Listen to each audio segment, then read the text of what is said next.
The key went in on the fourth try. Not the first, not the second or the third. The fourth, when her fingers had gone so numb she could barely feel the metal, when the wind off the mountain had settled into her spine like it planned to stay. Something shifted deep inside the lock. Release. The door moved. Behind it, darkness. Cold air older than anything she'd touched in years, and a smell she couldn't name. Like a room that had been holding its breath. She had 750 left in the world. She had nowhere else to go. What she didn't know, what no one knew, was that behind that door, someone had been waiting for her. Not a person. Something more patient than a person. 31 years of waiting. She stepped inside. The key went in on the fourth try. Not the first, not the second or the third. The fourth, when her fingers had gone so numb she could barely feel the metal anymore. When the wind off the mountain had worked its way through every gap in her Carhartt jacket and settled somewhere around her spine like it planned to stay, the key went in. Something shifted deep inside the lock. A sound like grinding teeth and then release. The door moved. Just an inch. Just enough to let the cold air out from inside, which seemed wrong because it was already freezing out here. But the air coming from behind that door was different. Older. Like a room that had been holding its breath for a very long time. Claire Whitmore stood in the snow with one hand on a steel door the size of a barn wall and tried to remember why she had thought this was a good idea. She couldn't. Exactly. Remember. The 750 bid felt logical at 2 in the morning with her phone at 3% battery and the temperature dropping and no plan left. It felt considerably less logical now. But the door was open. So she went in. 9 weeks earlier, Claire had been someone who owned things. Not a lot of things. She had never been the kind of woman who collected things, or decorated carefully, or worried much about whether her throw pillows matched. She had a good truck that started every morning. A set of snap-on tools her father had bought piece by piece over 15 years, and passed down to her like other men, passed down watches or cuff links. A 2-bedroom apartment on Decatur Street where the radiator knocked every night but the water pressure was excellent. She had a job. 9 years at Davidson Automotive. 3rd-generation shop, good reputation. The kind of place where people brought their cars and came back because someone had actually fixed the problem instead of just resetting the light. She was the best mechanic on the floor. Not the most senior. Not the most liked by the other guys, who had opinions about a woman who diagnosed engine problems by sound alone. But the best. She knew it. Her boss, Frank Davidson, knew it. The customers who asked specifically for her knew it. Which is maybe why, when Frank sold the shop to a man named Greg Heartland in November, things went the way they went. Greg Heartland was 38 years old and had purchased Davidson Automotive as one of 4 investment properties he acquired that month. He drove a white Range Rover and wore boat shoes in November and stood in the middle of the shop floor on his first at base back and talked about his crew, his guys, the team he was bringing in. Claire had been under a Silverado at the time. She slid out from under it and stood up and wiped her hands and looked at him. He looked at her the way some men look at women in certain rooms. Not rudely, just evaluating, adjusting. She went back to the Silverado. 2 weeks later, she got a Tuesday afternoon envelope. Restructuring. The word they use when they don't want to say the real word. 2 weeks severance. A handshake that felt like a door closing in her face. She drove out of the parking lot and got to the end of the block and stopped at a red light and sat there through 3 cycles of green without moving. The person behind her eventually honked. She drove home. Spent the rest of the afternoon sitting at her kitchen table not calling anyone. Not her mother, who would say she'd told her so without specifying what exactly she'd told her. Not her friend Joe, who would immediately come over and bring wine and have good intentions and exhaust Claire within 20 minutes. Not anyone. She sat there and looked at the table and thought about the Silverado. It had a transmission issue that Harlan's new crew was going to miss for at least 2 visits before they figured it out. She had been about to fix it. She had known exactly what was wrong with it. Nobody asked her. December came fast. The savings lasted 6 weeks. Not because she was careless, she had always been careful. The kind of careful that comes from watching your father be careful. From understanding that things can disappear, but because rent in Denver had gotten to a place where careful didn't stretch the way it used to. She applied everywhere. Every shop, every dealership, every oil change place that had a sign in the window or a form on their website. Most of them didn't call back. A few brought her in and then brought in someone else. Winter is slow, they said. Not a good time. We'll keep your application on file. The application on file. That great American tradition of filing things where they can be politely forgotten. The eviction notice appeared under her door on a Tuesday. Thin paper. Official letterhead. 14 days. She sat on the floor with it in her hand for a while. The tools went first. The snap-on set. She had known, somewhere in the back of her mind, that she would have to sell them. Had known it and pushed the thought away every day for 2 weeks until the math finally stopped lying to her. She drove to the pawn shop on Morrison Road, that she had driven past 100 times without thinking much about. Walked in, put the tools on the counter. The man offered her $400 for the set. She didn't negotiate. She just took the money and left and sat in her truck in the parking lot for 20 minutes. Her father had worked double shifts for 3 months to buy the first wrench. She remembered being 12 years old and watching him open the box. The way he held it, like it meant something. It had. It did. She drove away. The moving process took one afternoon because she didn't have much left. 2 boxes. A duffel bag. Her work clothes. Because she was not ready to stop believing she would need them. She loaded everything into the truck and drove to a Walmart parking lot on the eastern edge of the city and backed into a spot between a camper van and a pickup that looked like it had been living there for a while. And that was that. Home. She had told herself she was being practical, temporary. A person making rational decisions under pressure. She had told herself a lot of things. What she was scared. A type of scared that didn't announce itself loudly, didn't come with shaking hands or racing thoughts. Not at first. It came as a kind of flatness, a going through motions quality to every hour. She ate because eating made sense. She drove to the truck stop on I-70 every morning to wash up in the bathroom because that was the logical thing to do. She kept a list in her phone of the parking lots she had used and the ones that had asked her to move, and she rotated them on a schedule because organization was something she could control. She was at heart a person who fixed things. Problems were diagnosable. Problems had sources. You found the source, you addressed it, you moved on. This problem was not behaving like a problem she knew how to fix. 6 weeks in, she had 800. The weather had dropped into the low teens. The truck's heater worked fine, which was something. The snap-on tools were gone, which was not. She checked job listings on her phone every night until her data ran low, and then she stopped and stared at the ceiling of the cab, which was not technically a ceiling. Just the fabric interior above the back seat, slightly sagging in one corner, and listened to the parking lot settle into its nighttime sounds. Engines. The occasional cart collecting creak. Wind. She had a plan in the loosest possible sense of the word. A friend of a friend in Colorado Springs who sometimes had shop work. A lead on an apartment she couldn't quite afford that might be negotiable. 2 more applications she hadn't heard back on. None of it was a plan. All of it was hoping. The auction listing appeared at 2:17 in the morning on a Wednesday in mid-December, which was the kind of time when a person's judgment is at its absolute least reliable, which Claire understood and chose to ignore. She had been scrolling rental listings. Not productively, she was 8 days away from having enough for a deposit on anything, and everything in her price range had either been taken or turned out to be someone's unheated basement with a handshake lease, but scrolling because stopping meant sitting in silence, and silence had gotten very loud lately. The website glitched, redirected her to a page she hadn't been looking for. Government surplus auction. Foreclosed properties. Mostly the kind of thing that sounds like an opportunity until you read the fine print: condemned buildings, landlocked lots, the occasional structure that had been red tagged by the county, for reasons the listing didn't fully explain. She was about to close the tab. Then she saw it. Underground storage facility. Teller County, Colorado. Former Cold War era structure. 40 acres, remote mountain location. As is where is.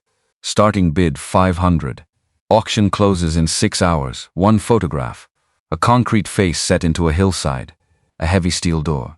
Nothing else. She read it 3 times. Her rational mind had several clear things to say about this. She did not know anything about the property. She had never seen it. The phrase "as is, where is," in a real estate context was widely understood to mean there is something seriously wrong with this thing and we are telling you ahead of time so you cannot complain later. It was 40 acres in a mountain location with an access road described as unpaved, which in her experience covered everything from a nice gravel drive to 2 ruts through a field. It could be flooded, collapsed, contaminated, empty in the way that made the word shelter meaningless. It could also be shelter. She watched the countdown for a long time without touching her phone. Then she bid 500. Waited. Bid again at 650 when something in her decided that $650 was meaningfully different from 500, which it wasn't, really. But she was not operating on full reason at 3 a.m. At 17 minutes before close, she changed the bid to 750. Her whole body registered it. The way you feel when you step off a curb without realizing it. That small drop. That involuntary intake. She hit confirm. At 6:43 in the morning, she owned a bunker in the mountains. The drive took 4 hours. West on I-70, then up through the mountains, then off onto county roads that got narrower and less maintained with every turn. The truck handled it well enough. Claire kept both hands on the wheel and watched the elevation climb and didn't let herself think too carefully about what she was driving toward. The town of Crisfield sat in a long valley between 2 ridgelines. Population somewhere around 900 depending on the season. 1 main road, a diner, a hardware store, a post office, the size of a generous closet, and a grocery store called Pierce's that had been there since, apparently, before living memory. She needed the property management office, which turned out to be a single-wide trailer on the edge of town. She also needed food. She stopped at Pierce's first. The bell above the door was the old mechanical kind that actually rang. The store smelled like floor cleaner and coffee and something baked that morning. A woman behind the counter was stocking a shelf with a methodical patience that suggested she had been stocking this same shelf for a very long time and had found peace with it. She turned when Claire came in. 61 maybe. Silver hair cut short and practical. Eyes that were taking notes without being rude about it. The kind of face that had seen enough weather literal and otherwise to stop being surprised by things. "Morning," the woman said. "Morning." Claire picked up crackers, peanut butter, 2 bottles of water. The math of what was left in her account ran automatically in the back of her mind. Passing through or staying. Staying. She hadn't said it out loud before. It landed differently than she expected. "I bought some property, just outside of town." The woman behind the counter, her name tag said. Donna looked at the items Claire had placed on the counter. Then at Claire, then at the piece of paper Claire had taken out of her jacket pocket, at the address on the piece of paper. Something shifted in Donna's face. Not dramatically, just a slight stilling. The way a person goes quiet when they recognize something they weren't expecting to see. "You bought the Hale property?" "Not a question." "Yeah." Claire looked at her. "You know it." Donna was quiet for a moment. The kind of quiet that had weight to it. "Walter Hale used to come through here," she said finally. "Once a month, sometimes more. Always alone. Always paid cash. He'd buy coffee and a sandwich and sometimes he'd sit at that table over there." She nodded toward a small table by the window. "For 20 minutes before he drove out. Never talked about himself. Paid for whoever was behind him in line." She paused. "Stopped coming about 5 years ago." "He died," Claire said. "August 2018. "I know." Donna looked at her steadily. "He was a particular kind of man. The kind who prepares for things." "What kind of things?" Donna was quiet again. It wasn't an evasive quiet. Exactly. More like a considered one. "There are things about that property," she said, "that I think you need to find out yourself." Claire waited for more. More didn't come. "Okay," she said. Donna handed back her change. Their hands didn't quite touch. "Welcome to Crisfield. Hope you've got warm clothes." "I've got work clothes," Claire said. "Close enough." Donna's mouth moved in something that might have been a smile. The property management office was a man named Frank Calloway. 50s. A belly that moved when he walked. The hands of someone who had done more than push paper, calloused in the right places, though whatever work had built those calluses seemed to be somewhere in his past now. He handed her a manila envelope across a folding table without ceremony. "Deed." Survey map. 2 keys. He looked at her in the way people look at you when they have a question they've decided not to ask. You know what you're getting into out there? I'll figure it out. Property's been sitting since 2018. Previous owner died. Estate sold it off. He nodded toward the window where her truck was visible. Access roads unpaved. About 19 miles up Forest Service 81. 4-wheel drive recommended. My truck's fine. Bunker itself, I've never been inside. Exterior door was locked when we listed it. Whatever's in there is yours now. He paused. Good or bad? She took the keys. Heavy. Industrial, cold even through the envelope. Big ones for the exterior door, he said. Small ones supposed to be for the interior, but I can't confirm that, like I said. Never got in. He followed her to the door with something that might have been concern if he'd decided to act on it. Listen, it's supposed to snow tonight, if you're planning to stay out there. I'm planning to stay out there. He looked at her face for a moment. Nearest neighbor's probably 12 miles. Cell service is spotty at best. You get stuck. I know how to get unstuck, Claire said. Thank you, Mr. Calloway. The Forest Service road was not a road. 2 ruts through pine trees, the brush grown in close on both sides, branches that scraped along the doors like something trying to get in. The truck bottomed out twice on rocks she didn't see coming. She drove at a crawl. 8 miles an hour. 10 when the surface was flat enough to risk it. 40 minutes. The trees opened into a clearing. She stopped, let the engine idle. In front of her, rising from the hillside, like something the mountain had grown, rather than something people had built into it, was the bunker entrance. 20 feet wide, maybe 12 feet high, concrete that had gone the color of old bone. The steel door at the center was massive, 7 feet tall, 4 feet wide, hinges like forearms. Rust had bled down the face in orange rivers.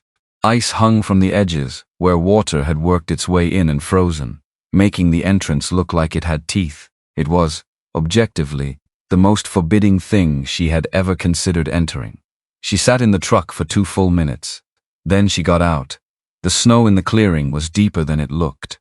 She broke a path toward the door, boots punching through the crust with each step, the cold working in through the seams of her jacket. The clearing was ringed by dense forest, the sky a flat white, the silence the kind you only get when you're far enough from any road that the ordinary hum of the world can't reach you. She reached the door, looked at the lock. A serious mechanism, not just a deadbolt, but something built into the door itself. The keyhole surrounded by a steel plate. Thick enough to suggest this door had been designed to stay closed if someone wanted it to stay closed. She pulled out the larger key. First try. Nothing. Second try. The key seated differently, but still didn't turn. Third try. She added pressure, tried to feel for the way the tumblers wanted to move, the way her father had taught her, don't force it, let it tell you what it needs. Fourth try. The click came from somewhere deep inside the mechanism. A single clean sound.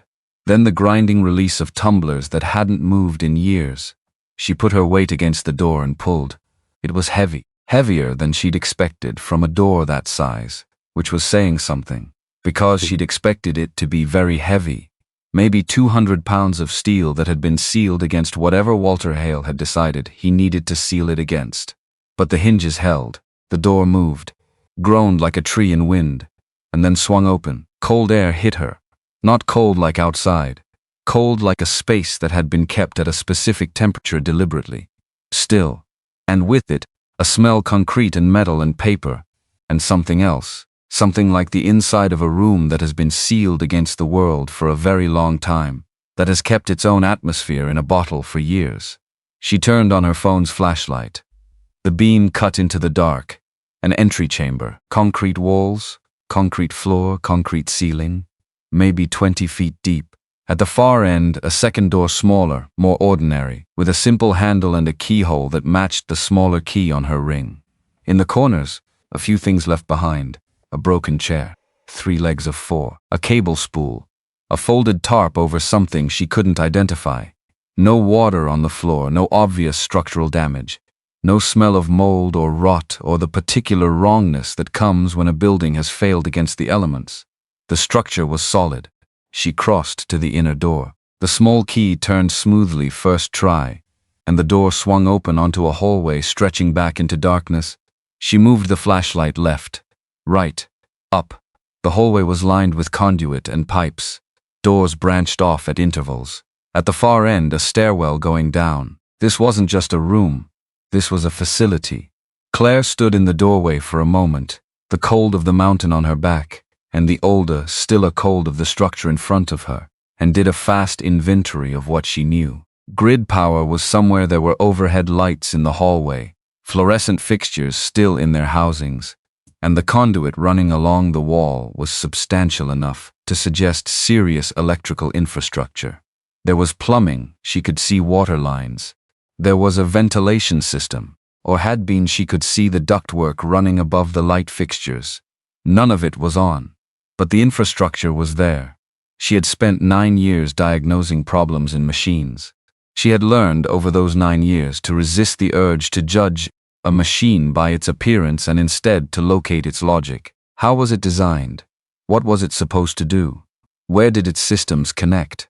This machine, because that was what it was, functionally, a machine for keeping people alive in a controlled environment, had been designed by people who took their work seriously. She could see that in the quality of the welds on the conduit brackets, in the gauge of the pipe, in the fact that the concrete walls showed no significant cracking, despite being in a mountain in a state that froze and thawed every year. Whoever built this knew what they were doing.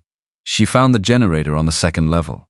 The stairwell went down into another hallway, wider than the first, and the first door she opened on the right was the one she'd been looking for, without knowing she was looking for it. The room was maybe 30 by 40 feet, and at the center of it, hulking and massive and faintly oily smelling in the way of diesel machinery everywhere, was a Caterpillar generator that she recognized the class of immediately.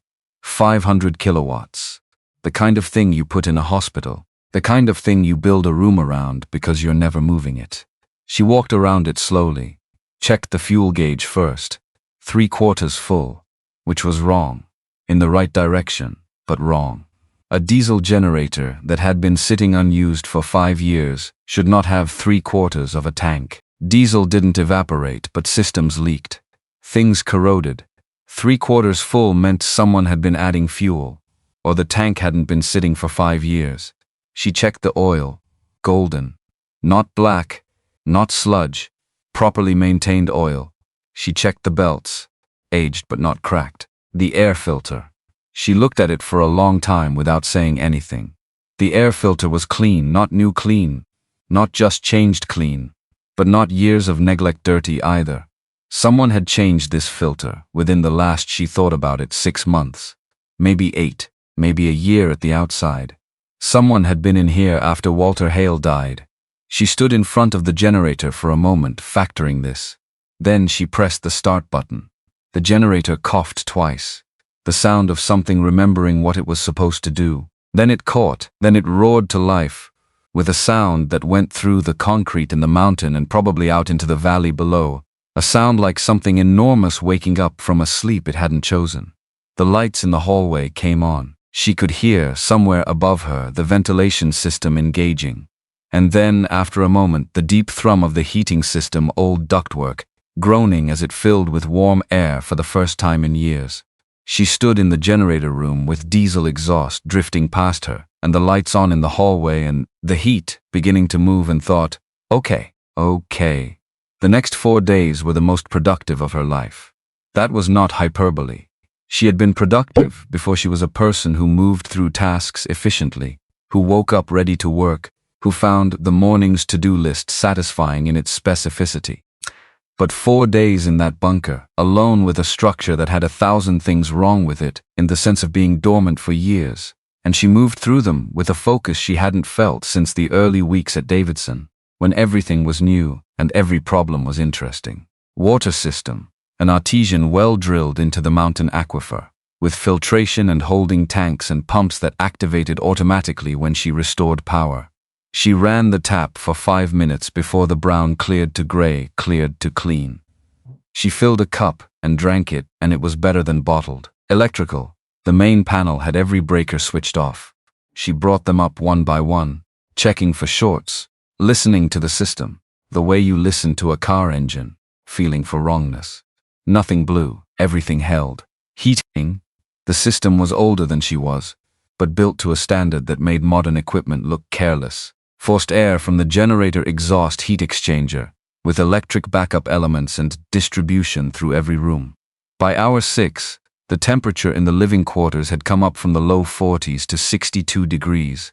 She kept working until it hit 68.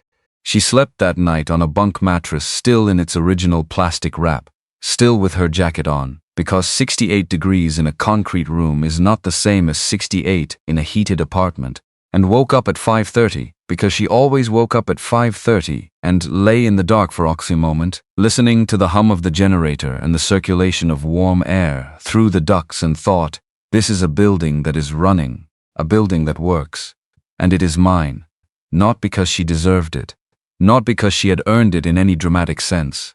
She had earned it in the very small sense of bidding 750 on some nothing else wanted, and then driving to it in a truck that had started complaining about its transmission on the last mountain grade. But it was hers. The deed said so. On the 4th day, she began to map the facility properly. 3 levels. She had explored parts of the first 2, but the 3rd level she had only glanced at through the stairwell door. It went deeper into the mountain. The air noticeably cooler, the lighting not yet restored, because the breaker for that section had needed a physical relay she'd had to jury-rig from a pot she found in the maintenance closet. On the 4th morning, she got the lights working in the lower level. She went down. The hallway at the base of the 3rd stairwell was different from the levels above. The walls were smoother, the ceiling lower, the doors, where there were doors, were heavier, and the lighting, when it came on, was a cooler color, the kind that made you think of clinical spaces, of rooms where precision mattered. She went door by door. Storage rooms empty, a mechanical space with equipment she didn't recognize, something environmental, sensors and gauges. A room that might have been an office once, a desk still bolted to the floor, and at the end of the hallway, a door unlike any of the others, heavier, steel reinforced in a way that was visible from 10 feet away, the frame integrated into the wall rather than set into it, as if the door and the wall were a single object designed together, and where every other door in the facility had a conventional lock, a keyhole, a handle, this one had a keypad. 6-digit display, backlit, currently showing a dull red glow that suggested it was active and waiting. Above the keypad, stenciled in yellow paint that had faded but not disappeared, authorized access only. Security level required. Asset storage. Claire stood in front of it for a long time. Her 2 keys were on the ring in her pocket. She already knew neither of them would do anything here. This was a different kind of lock, for a different kind of door, and whatever was behind it had not been opened with a keyhole in a very long time. She went back upstairs. The office on the 1st level, the space she'd identified by its layout as administrative, with a desk that had actual drawers and a credenza, and a built-in shelving unit that suggested someone had used this room to keep records she had already spent time in. Found the maintenance logs in a lower drawer, rows of dates and readings, and sign-offs going back to 1996, all in the same careful hand, initialed RG at the bottom of each page. Now she went back to the credenza. The filing cabinet behind it had 3 drawers. She had opened the top 2 and found supply invoices and equipment manuals. The 3rd drawer, the bottom one, was stuck. She had noticed it before and moved on. Now she worked it free. The bottom drawer always swells in humidity, and found a stack of folders at the back behind a series of binders. Documents from 1996. A transfer of ownership from the Department of Defense to something called Winterkey Holdings LLC. Dense legal language. She read through it slowly, the legal prose fighting her at every sentence. But the base structure was there. The facility, having been decommissioned from government use, had passed to a private entity at a nominal purchase price. The buyer had agreed to maintain the structure at their expense. No disclosure requirements beyond local property tax filings. No public record of the contents. She found the maintenance logs again, this time looking at them differently. 22 years of logs. January 1996 through July 2018. Monthly mostly. Sometimes more frequent. Fuel levels. Generator readings. Water quality. HVAC filter changes. battery checks. Every entry in the same careful hand, the same initials, RG, Raymond G. something. A contractor. And then the log for July 2018, the last normal entry. Dated July 14. And then 3 pages later, a single entry out of sequence. Different handwriting. Not the careful, practiced script of the regular logs, but something faster, more compressed. A hand that was writing quickly or writing under pressure. August 22, 2018. Just the date. And below it a single line, systems verified. Generator stable. Left as with one letter, R. Not RG in full. Just R, as if whoever wrote it had started to sign the usual way and then stopped. Walter Hale had died on August 9, 2018. She knew this from her search on the property management website. Died August 9. And this entry was dated August 22, 13 days after his death. Someone had come here after Walter Hale died, had checked the systems, had found the generator stable, had left as instructed, and had signed with only the first letter of their name.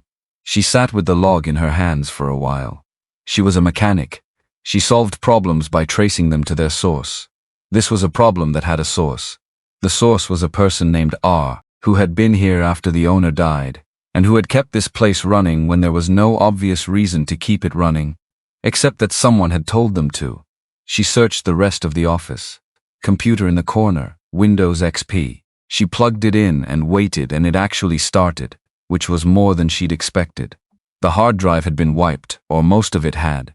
But in the temp folder, because temp folders are where deleted files go to die, slowly she found fragments. A scanned letter, accessed last in March 2013. From someone named Walter Hale to Raymond Greer. Raymond Greer, RG. The letter was brief. New protocols for accessing the facility, it said. Emphasizing environmental controls in the vault. The vault. She searched Walter Hale on her phone. 1 bar of signal, loading slowly, each line of text appearing like something being pulled up from a depth.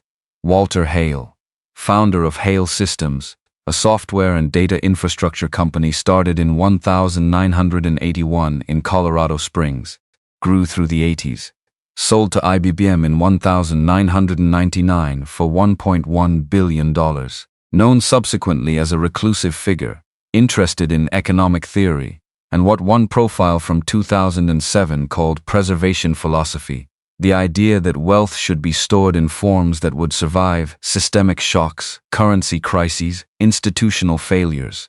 Built multiple properties around the country, locations undisclosed. Died August 9, 2018 in Colorado Springs, age 73. No surviving family. No surviving family. No wife, no children. No next of kin listed in the brief obituary she found in the Colorado Springs paper. No one to inherit. Claire put her phone down and looked at the wall. The maintenance contractor R.G. Raymond Greer had come here after Walter died and checked on the systems. As instructed, the log said. As instructed by whom, if not Walter himself? Which meant Walter had planned for the possibility of his own death, had given instructions in advance, had made sure that this place would still be running when not if. When someone came, she went back to the office, found in the bottom of the 3rd filing drawer something she had almost missed. A notebook small, its cover dark green wedged between 2 binders at the very back of the drawer. She took it out. It was a maintenance notebook, the kind with the grid paper inside, but it wasn't maintenance records in it. It was notes, in a hand different from the log entries, more considered, more personal. Walter Hale's name was on the inside front cover, in the same careful cursive she recognized from the letter fragment on the computer.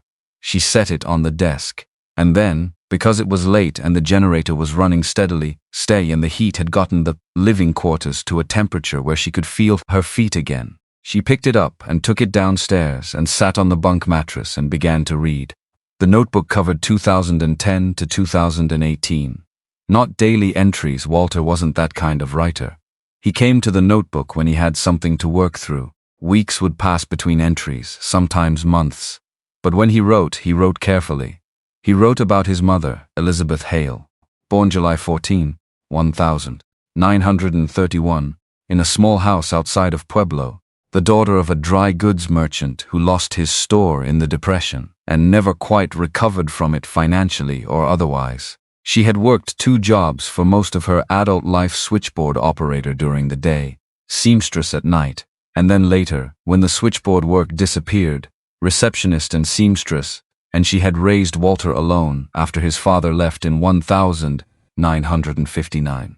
She had paid for his first computer course at the community college with money she saved by eating lunch at her desk instead of the cafeteria. She had said, when he showed her the acceptance letter to the university, that she always knew. She died in 1998, 3 weeks after Walter sold his company for the first meaningful sum of money he'd ever had. She had lived long enough to know he would be okay, but not long enough to see how okay. He wrote about that. He wrote about it more than once. The timing. How close he had come to her seeing it. How in some ways it was better, because she had always been afraid of what money did to people, and he would rather she remember him as the son she understood than watch him become someone harder to recognize. He wrote about the vault. Not by name at first. In the early entries he called it the project, the preparation, what I'm building, and then, in a 2012 entry, he called it Winter Key for the first time, and it stuck. He wrote about wanting to build something that would outlast him in a way that meant something. Not a building with his name on it. Not an endowment that bureaucrats would administrate into meaninglessness. Something direct. Something that would find the person who needed it most and give it to them without asking anything in return, except that they do something with it. He wrote about the auction structure. Choosing the right listing service. The ones that attracted desperate buyers, not investors. Waiting through 3 auction cycles to see what kind of buyers the listing drew, and each time the right person did not appear. Resetting. Waiting. Trusting that eventually someone would come who was desperate enough or curious enough or brave enough to buy something they'd never seen because they needed shelter and had 750 left. Claire read that line twice. He wrote near the end, the handwriting different, slower. The letters slightly uneven in a way that suggested the hand writing them was not entirely well about what he hoped. He hoped that whoever found this place would not do what he had done, that they would not build walls around what they had, that they would use it the way he had not used his own life, openly, generously, without the specific kind of fear that had kept him alone in a mountain bunker for 20 years, with more wealth than he could spend pretending he was being careful, rather than admitting he was simply afraid. He wrote, I know you'll find the vault. I know you'll find this notebook.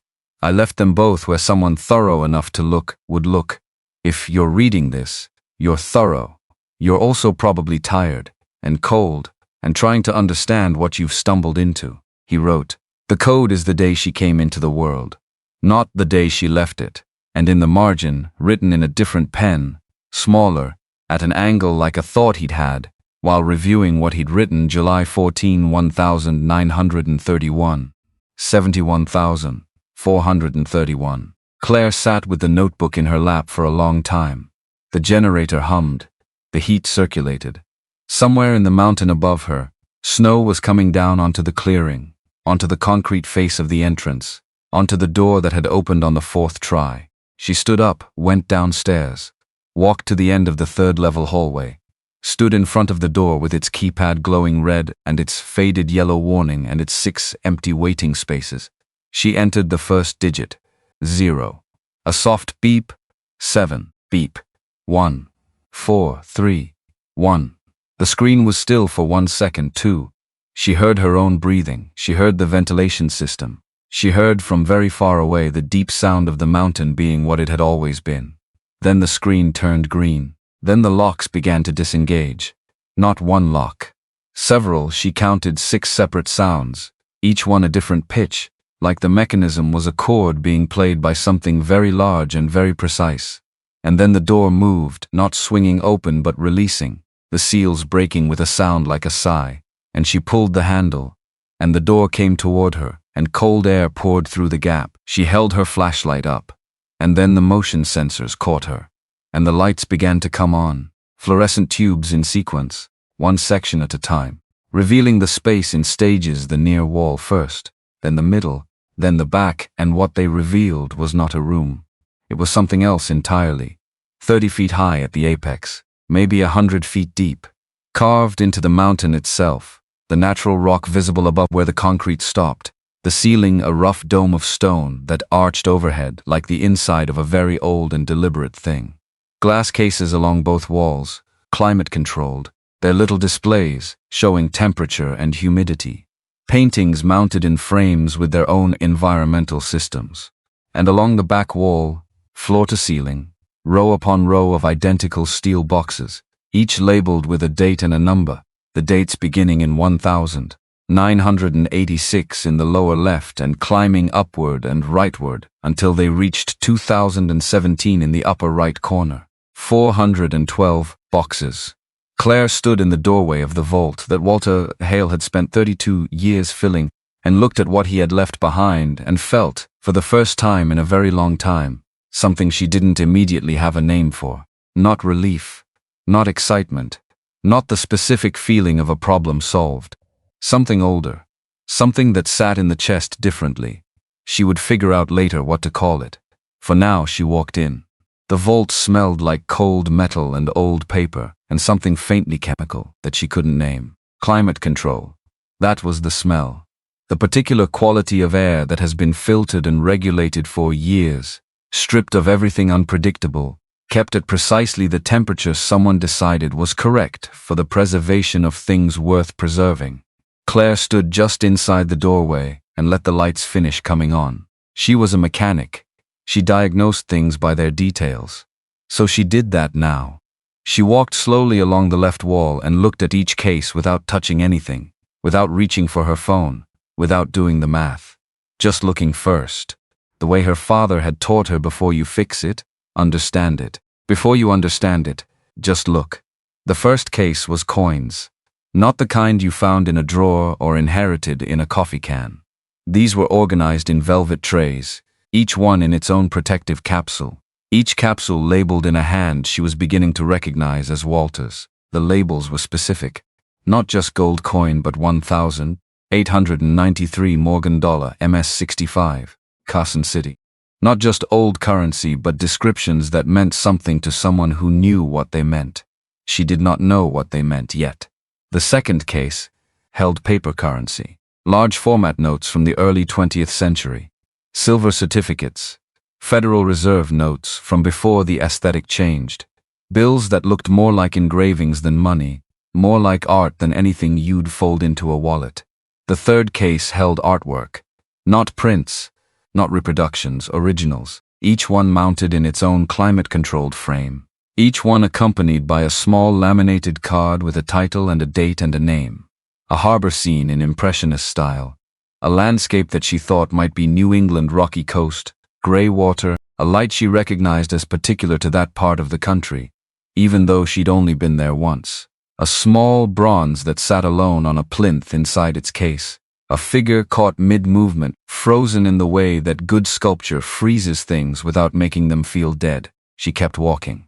The safe deposit boxes along the back wall began at floor level on the left and climbed to within a foot of the ceiling, extending across the full width of the vault. The lowest row was labeled 1,986-1 through 1,986-24. Above that, 1,987, a full row. And up, until the topmost row, 2017, which ended at 2017 412. 412 boxes. One man. 31 years.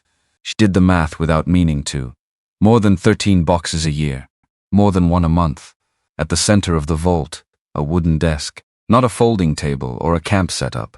An actual desk, solid, with a leather surface worn to softness and a chair behind it that had the particular collapse of furniture that has been sat in many times by the same body. As if Walter Hale had sat here regularly, not just to store things but to be among them, to sit in the middle of what he'd built and think. She sat in his chair. She didn't plan to. Her legs just took her there, and then she was sitting down, and the leather accepted her weight in a way that felt like something had been expecting her. In the center drawer, a ledger, thick, leather-bound in the old style with marbled end papers and a spine that had been repaired at some point, stitched back together with the kind of care you give something you intend to keep.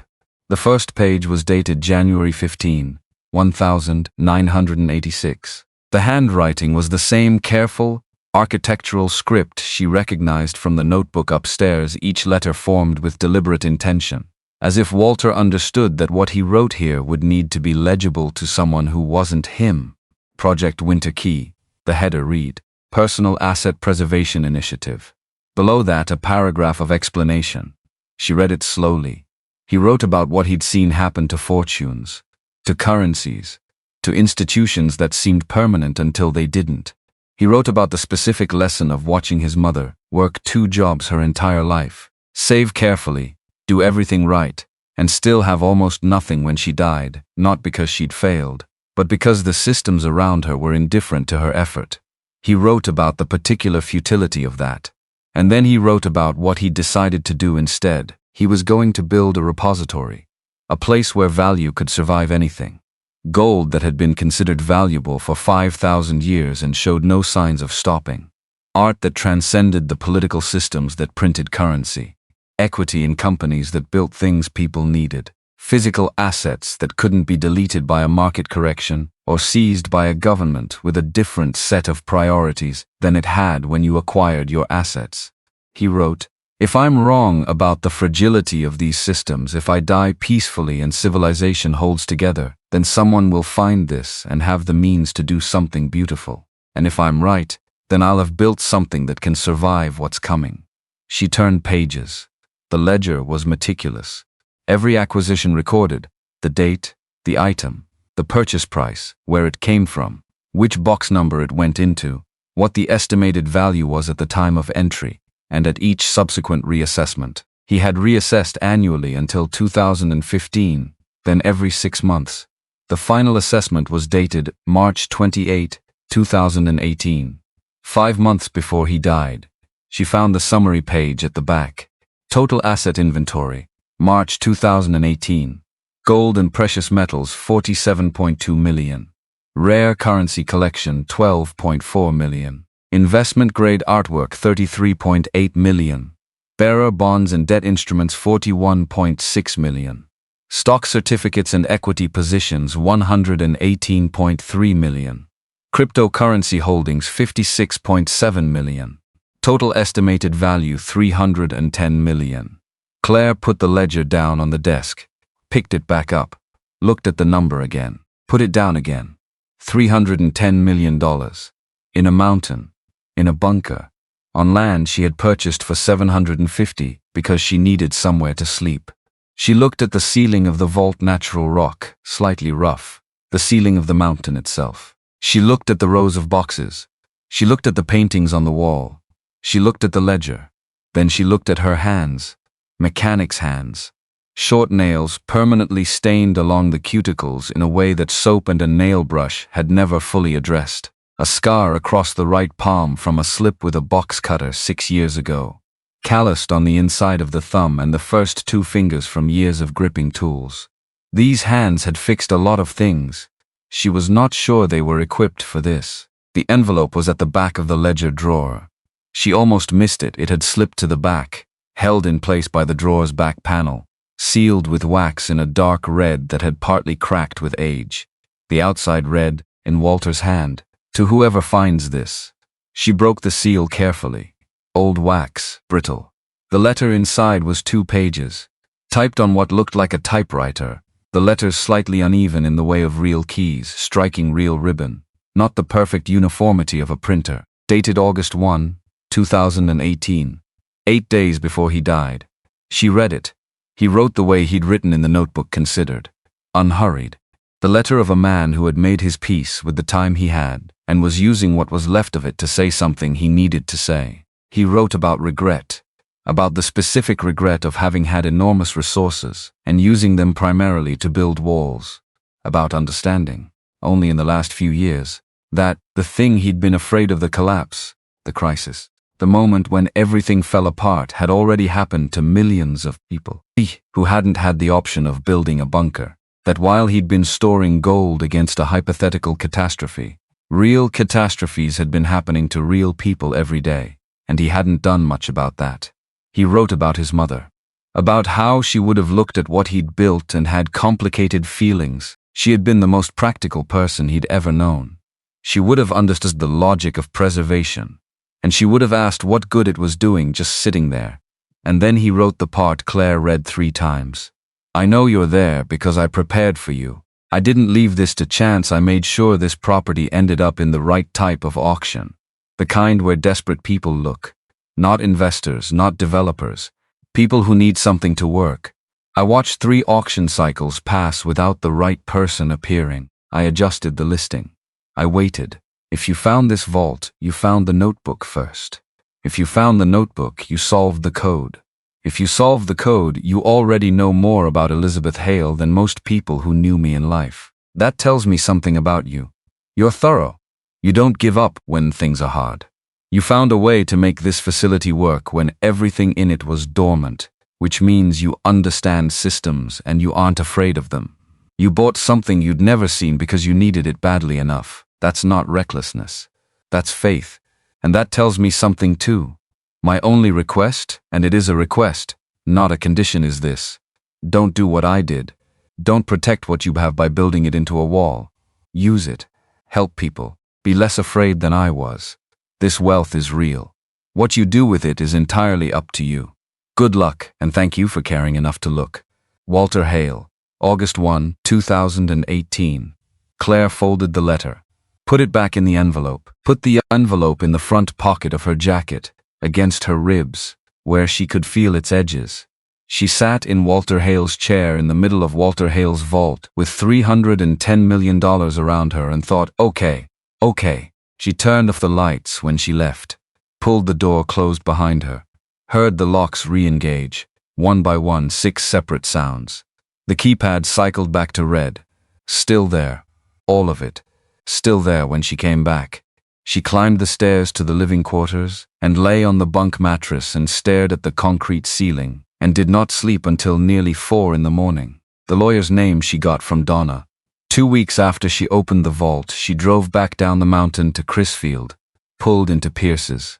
Donna was behind the counter restocking the coffee station with the same methodical patience as before, and she looked up when Claire came in with the particular attentiveness of a woman who had been expecting this visit. I need a lawyer, Claire said.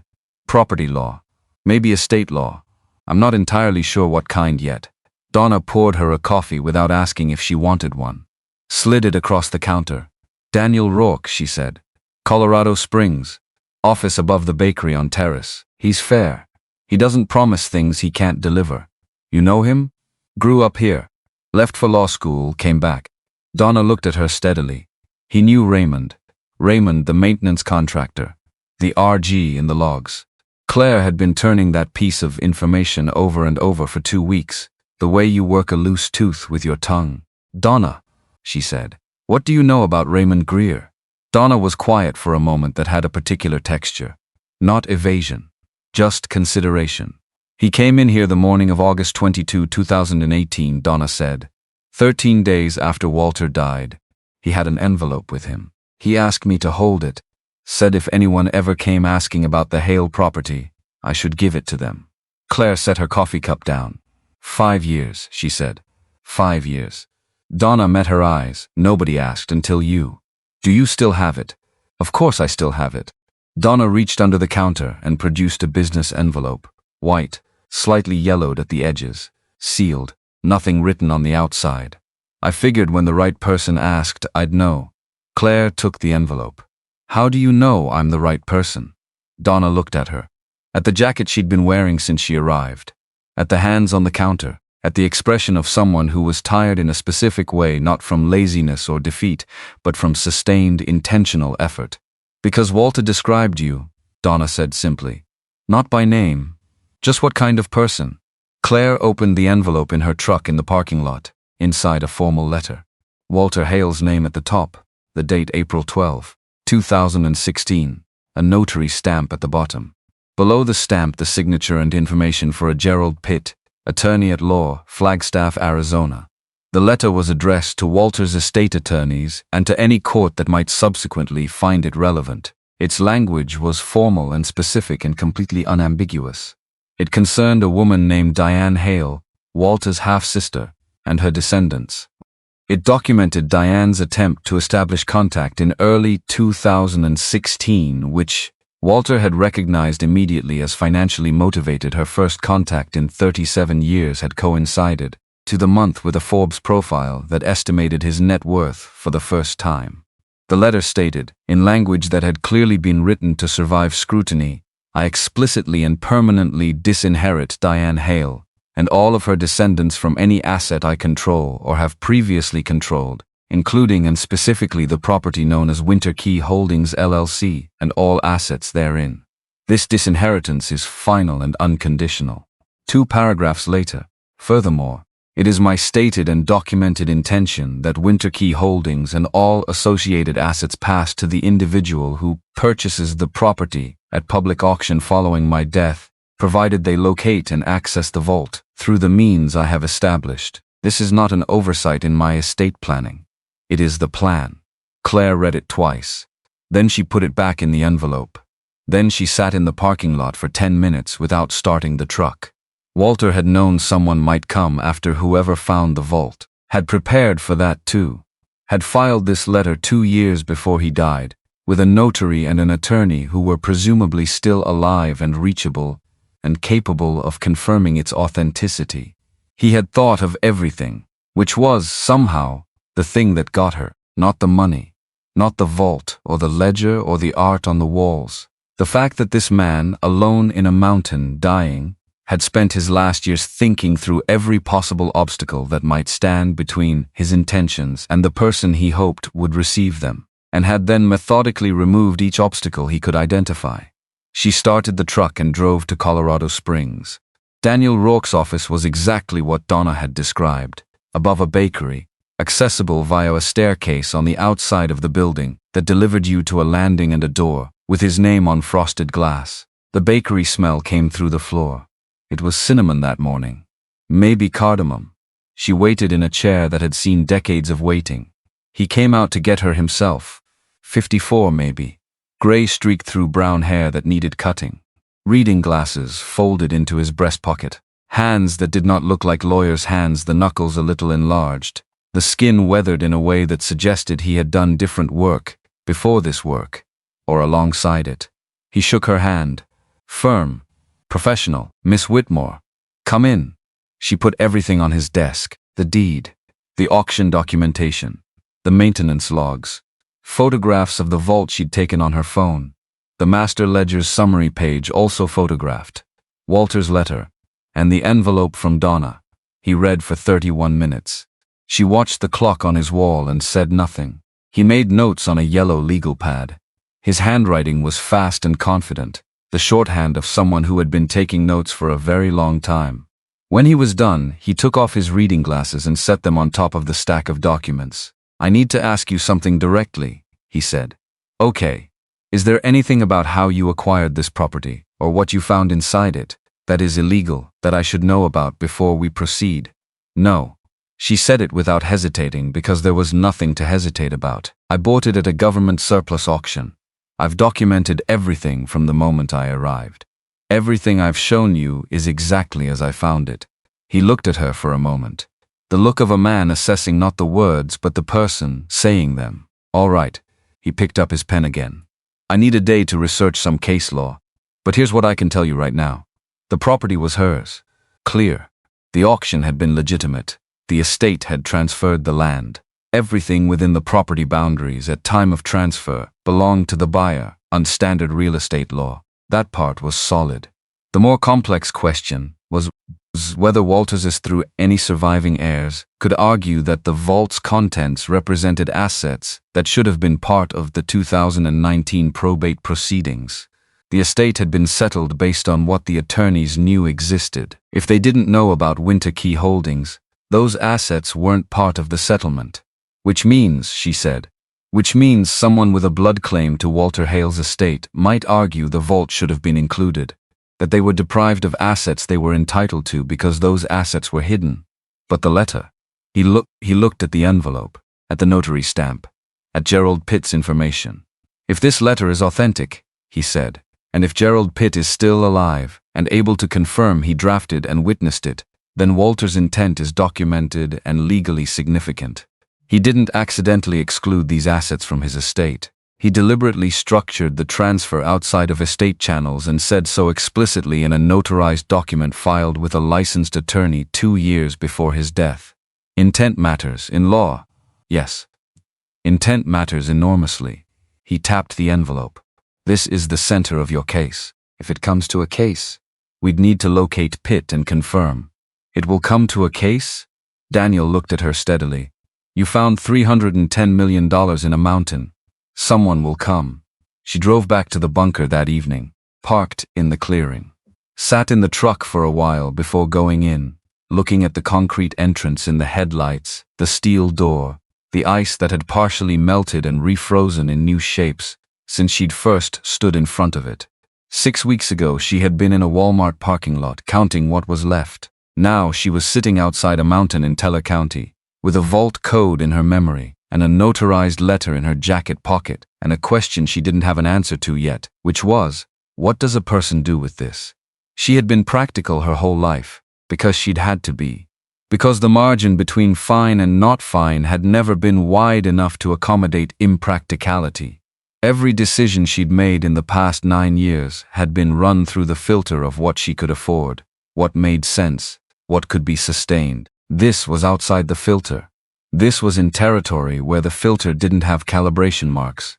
She went inside, made soup from the cans she'd brought up from Crisfield, sat at the table in the common room, with the master ledger's summary page in front of her. She'd printed a photograph of it at the copy shop in town and looked at the numbers until they stopped feeling like numbers and started feeling like a different kind of problem, not a financial problem. Those were solvable. Daniel would handle the legal structure. Sandra Voss and the IRS would eventually be satisfied by full disclosure and proper reporting, which was the only approach she was willing to take. The mechanics of converting physical assets to usable wealth were complex but not mysterious. There were professionals for that. And professionals cost a percentage, and that percentage was fine. The problem was different. The problem was Walter's letter, the part she kept coming back to. Don't do what I did. He had spent 32 years being afraid, had channeled all of that fear into construction, into accumulation, into building higher and higher walls around himself and his resources. And at the end of it, he sat alone in this vault and wrote a letter to a stranger and said, I wasted it. Not the money, the time, the possibility of what this could have been while I was still alive to see it. She did not intend to waste it. She was still working out what that meant exactly. But she intended to work it out. She was on her 3rd cup of coffee the next morning when the knock came on the outer door, which was wrong. Nobody knew she was here. Frank Calloway knew, in the vague sense that he'd given her the keys, but he'd shown no further interest in the property's new owner. Donna knew she was up here somewhere. Nobody else had been given the location. She climbed to the entry chamber and worked the locks and opened the outer door. A man in a charcoal gray suit was standing in her clearing. 47 maybe. Dark hair going silver at the temples, cut short and well. The suit was the kind that cost more than her monthly rent had been. His shoes were excellent and currently ruined by the snow, which told her he had either not anticipated this or had not cared enough to change them. A black Mercedes SUV was parked behind her truck, and it was the kind of clean that required regular professional attention. He looked at her, assessed. Claire Whitmore, he said. Not a question. Yes. My name is Preston Hale. Walter Hale was my uncle. She looked at him, at the suit, at the eyes which were doing a very quick and careful inventory of the entrance, of what was visible behind her, of the quality of the structure she was standing in front of. Come in, she said, because refusing to let him in would be worse than hearing what he'd come to say. He didn't look at the entry chamber with the curiosity of someone seeing it for the first time. He looked at it with the particular blandness of a person maintaining a performance of casualness. He sat in the common room across from her, at the table she had been eating meals at for 3 weeks, and he put a folder on the table, and he smiled. The smile did not reach his eyes. I'll be direct, he said. I know what's down there. I know approximately what it's worth. And I know you purchased this property legally at auction. He paused. I'm not here to dispute the property, just the contents.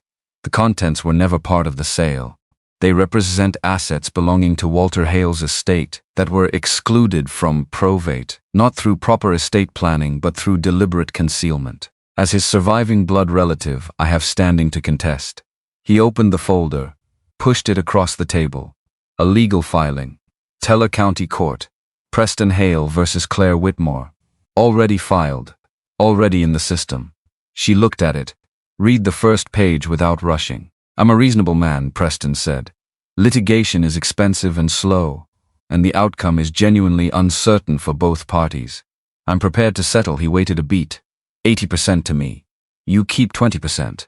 At current valuations, that's still $62 million, Miss Whitmore.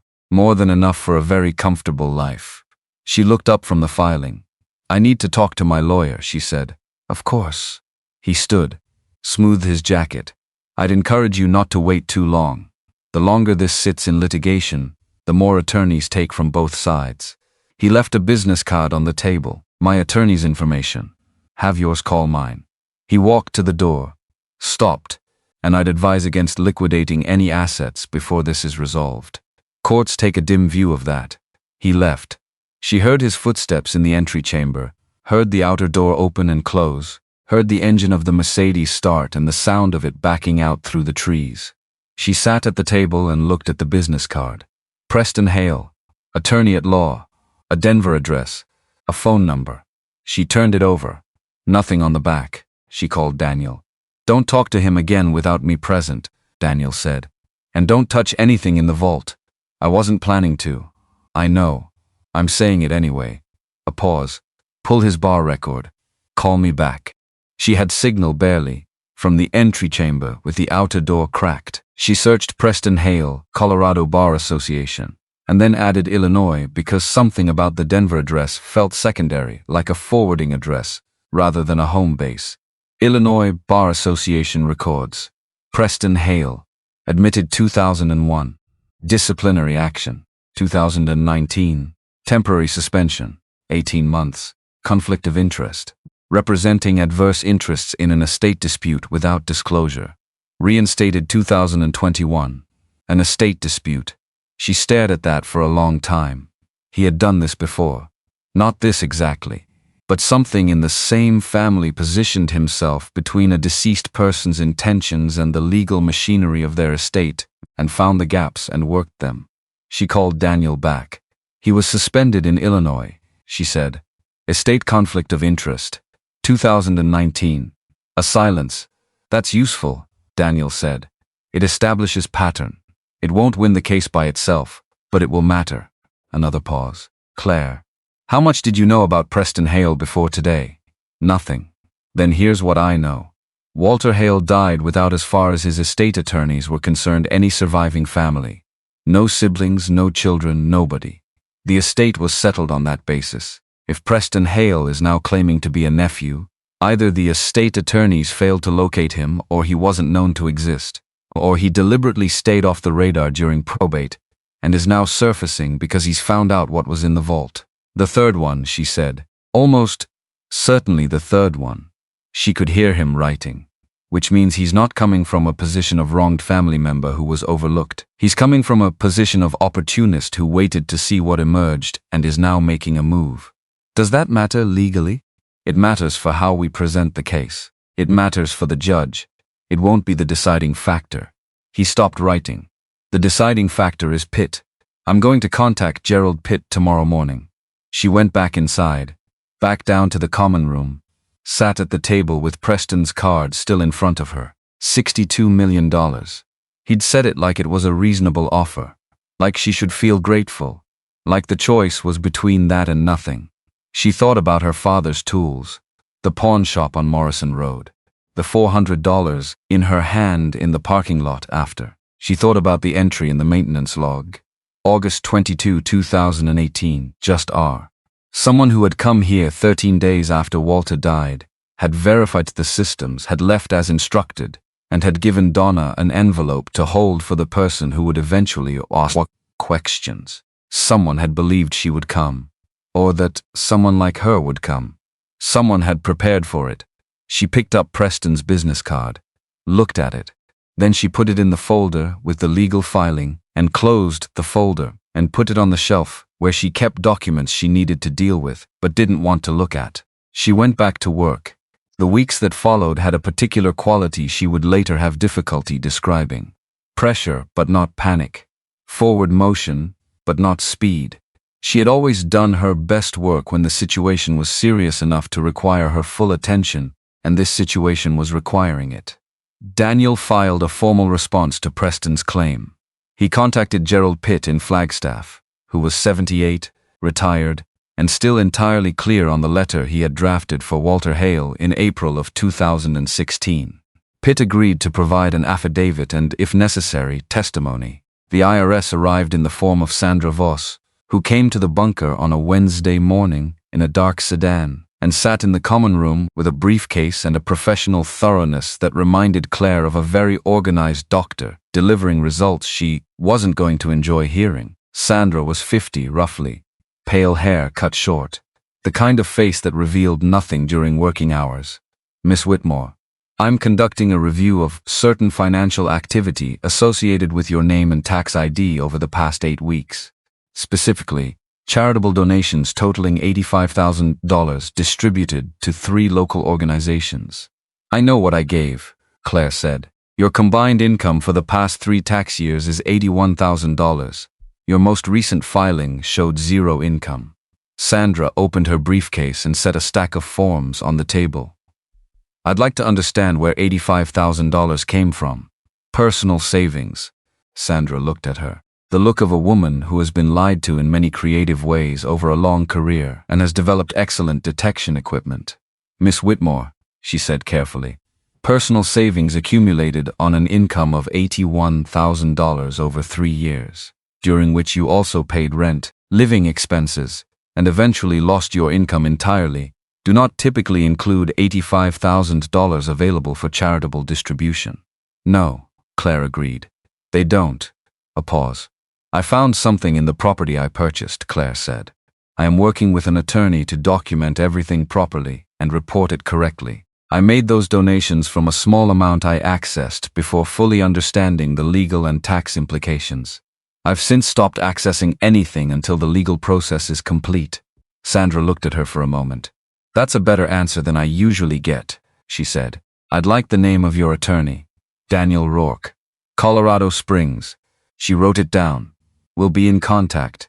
I need full documentation, acquisition records, legal filings, appraisal documentation when available, submitted within 45 days. You'll have it in 30. Sandra paused in the act of closing her briefcase. Most people in your position try to hide what they've found, she said. Not unkindly, just observationally. I know. Claire looked at her steadily. That's not how I was raised. Something moved in Sandra Voss's face. Not softening exactly. More like a small recalibration. 30 days, she said. We'll be in touch. She left. Sheriff Dale Brewer came the following week. A courtesy call, he said, because that's what it was in the technical sense. He was not arresting her, not charging her, not doing anything except standing in her common room with his hat in his hands and asking questions in the measured tone of a man who had 30 years of experience having conversations that could go either way. He was 52, a broad face, eyes that were warmer than his professional manner suggested. I've received some inquiries, he said, about the property, about the donations, about you. He paused. You understand I have to ask. I understand, Claire said. Ask, he asked. She answered. She did not tell him anything she hadn't already told Sandra Voss, which was the truth in its most condensed form. She had found something valuable. She was documenting it properly. She was cooperating with all relevant authorities. You're not worried? Brewer said. Not an accusation, just a question. About what specifically? About any of it. She thought about it, actually thought about it, which she could see surprised him slightly. I'm a mechanic, she said finally. When something's broken, you find out what's wrong, you address it, and you move forward. I don't know of anything I've done wrong. So no, I'm not worried. He looked at her for a moment. All right, he said. Put his hat back on. We'll be in touch if we need anything further. The hearing was set for a Tuesday. The night before, Claire went down to the vault. Not to take anything. Not to count or catalog or plan. She just needed to see it. She turned on the lights and walked the full length of it slowly, the way you walk through a space you're trying to commit to memory. The coins in their cases. The artwork with its temperature monitors. The boxes along the back wall, climbing from 1986 to 2017, like the rings of a tree. 31 years. She thought about the day Walter had placed the first box, 1986-1. What he had been thinking. Whether he had known, even then, that this was going to become what it became, or whether it had started smaller than that, a practical decision, and then grown year by year into something that had taken on its own meaning. She thought about her father's tools, about what it meant to build something slowly, piece by piece, over years, with the intention that it would outlast you. She turned off the lights. She pulled the door closed. She heard the locks engage. She climbed the stairs and went to sleep. And in the morning she drove to Colorado Springs and walked into the Teller County Courthouse and sat down next to Daniel Rourke and waited. The courthouse in Colorado Springs was the kind of building that meant to impress you. Granite steps, high ceilings inside, the particular echo of hard floors and stone walls that made every footstep sound deliberate. Claire had been in courtrooms before, once for a traffic matter, and once as a witness in a friend's small claims case. And both times she'd felt the architecture doing something intentional, arranging you into the correct emotional posture. Small, accountable, subject to something larger than yourself. She sat next to Daniel and felt the architecture working on her and refused to let it. Preston was already there. 3 lawyers from Denver with matching leather portfolios. Expensive haircuts. The kind of professional confidence that came from billing $400 an hour and winning often enough that the losses didn't dent anything important. Preston himself sat at the end of their table and looked at the wood surface in front of him with the focused expression of a man running calculations. He didn't look at Claire. She looked at him. Judge Martha Aldridge came in and everyone stood and then sat, and the room settled into the particular attention of a space where things were about to be decided. 63. Aldridge was. Gray hair, rimless glasses, the face of someone who had been presented with human problems in their most complicated forms for 30 years and had developed a comprehensive immunity to performance. She looked at Preston's team. She looked at Daniel. She looked at Claire. Then she opened the file in front of her and started reading. Preston's lead attorney was a man named Sutherland, Richard Sutherland, with a voice that had been trained somewhere expensive to project both authority and reasonableness simultaneously.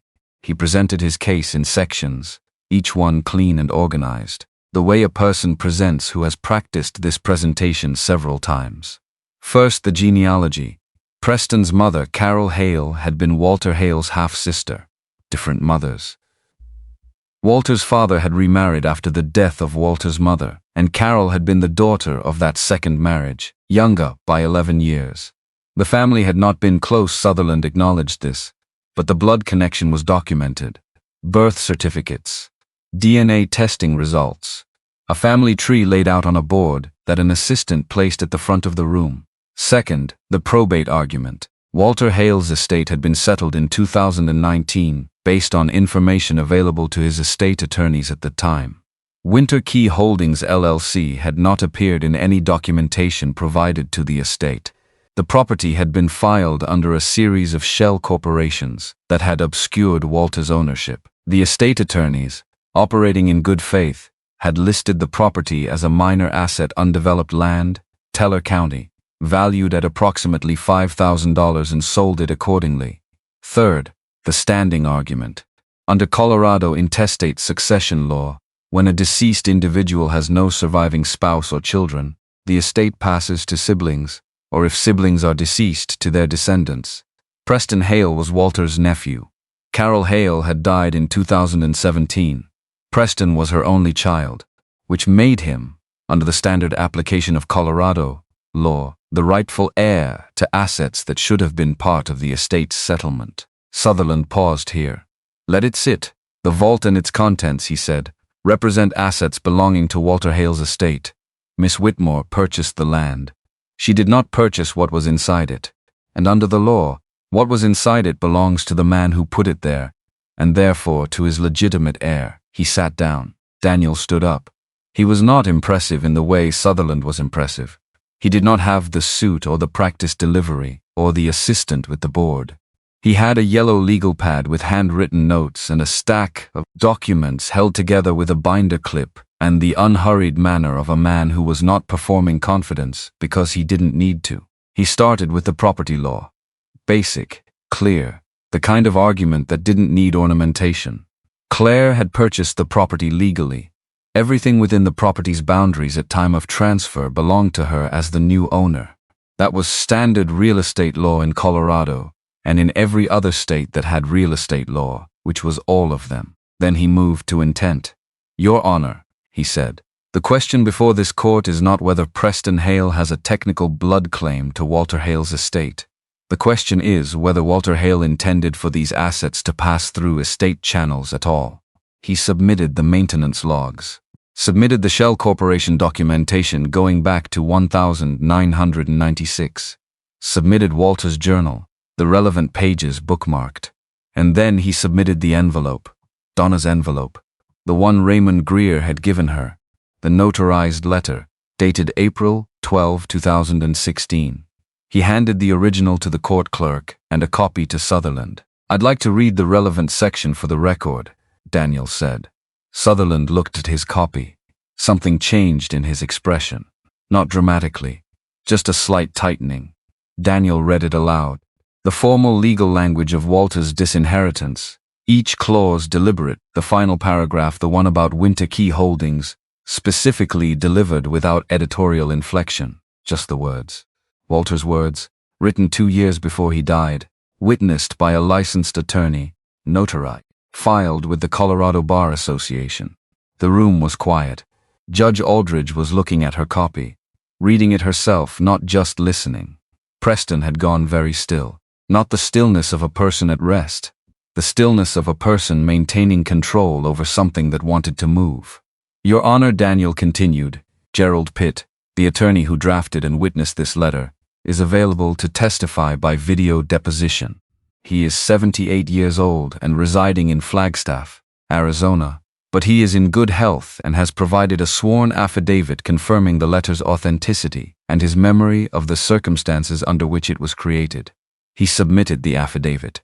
Walter Hale did not accidentally exclude Preston Hale's family from his estate.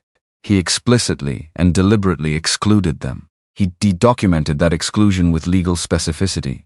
He used shell corporations not to defraud anyone, but to ensure that the assets he had spent 31 years accumulating would transfer outside of estate channels to whoever found and accessed them precisely as he intended. He sat down. Judge Aldridge took off her glasses, put them on the desk. Looked at Preston, Mr. Hale, she said. Your uncle documented his intentions regarding you and your family explicitly, and 2 years in advance of his death.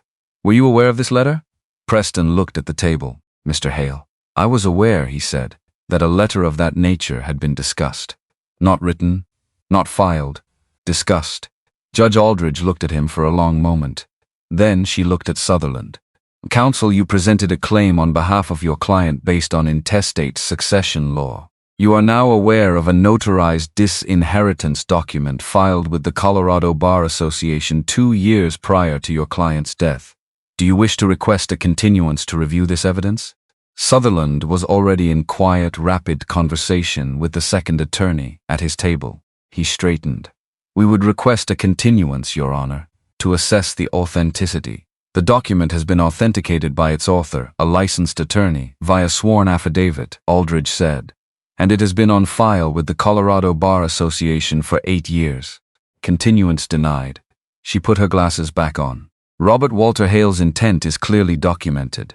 He explicitly disinherited the Hale family line through Carol Hale and her descendants. He separately documented his intent for the Winter Key Holdings property to transfer to whoever purchased it at public auction. Miss Whitmore purchased the property legally, accessed the vault through the means Mr. Hale established, and is in the process of properly reporting and documenting all assets to the relevant authorities. She looked at Preston. Mr. Hale, your claim has no legal basis in light of this documentation. The motion to contest ownership is denied. The gavel. The sound was smaller than she expected. A wooden sound. Practical. Preston stood. His chair scraped back on the floor. His face had gone the color of something that hadn't been outside in a while. This is... He started. Sutherland was on his feet, one hand on Preston's arm. Not here. They left, not quickly enough to look panicked, but not slowly enough to look dignified. The three attorneys and Preston Hale moving toward the door in a cluster, the quiet but unmistakable energy of a group that needed to be somewhere else before anyone asked them additional questions. The door closed. Claire sat at the table and looked at the front of the courtroom and breathed. Daniel was gathering his papers, unhurried, the same way he'd presented them. "Congratulations," he said. "It's yours." She was not ready to say anything yet, so she nodded. Outside the courthouse, Donna was standing at the bottom of the granite steps. Claire had not known she was coming. But there she was, in a coat that was heavy enough for the weather, and practical enough for the woman wearing it. And when she saw Claire come through the door, she nodded once, with the satisfaction of someone who has been waiting for a particular thing to be confirmed. Claire walked down to her. "How did you know?" Claire asked. "Daniel called me last night, told me what he had." Donna's eyes moved over Claire's face, reading something. "You okay?" "Getting there. That's good enough for now." Sheriff Brewer was at the bottom of the steps too. He had attended as a professional courtesy, or so he said. He shook Claire's hand. "Miss Whitmore, owe you an apology. I had to ask the questions I asked. I know you were doing your job." "I was." He looked at her steadily. "You'll want security up at that property. Word's going to get out. I can have a deputy patrol the road regularly, but you should think about a proper system." "I'll think about it." He put his hat back on. "Good luck." Sandra Voss was waiting by her sedan in the courthouse parking lot. This was the part Claire had been steeling herself for since the hearing began. Because the judge's ruling resolved the legal contest, but it did not resolve the IRS, and the IRS operated on a different timeline and with a different set of concerns. Sandra looked at her without expression. "Congratulations on the ruling," she said. "Thank you now." Sandra opened the back door of her sedan and produced a folder. "About the tax situation." Here it was. "I've reviewed your documentation," Sandra said. "All of it.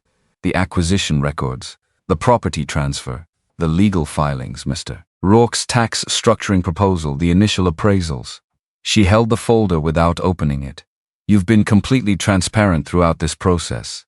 More transparent than required. You've flagged potential liability before it was identified.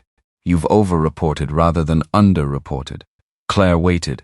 "The audit is closed," Sandra said. "Your tax liability upon liquidation of assets will be handled through the structured reporting plan your attorney submitted.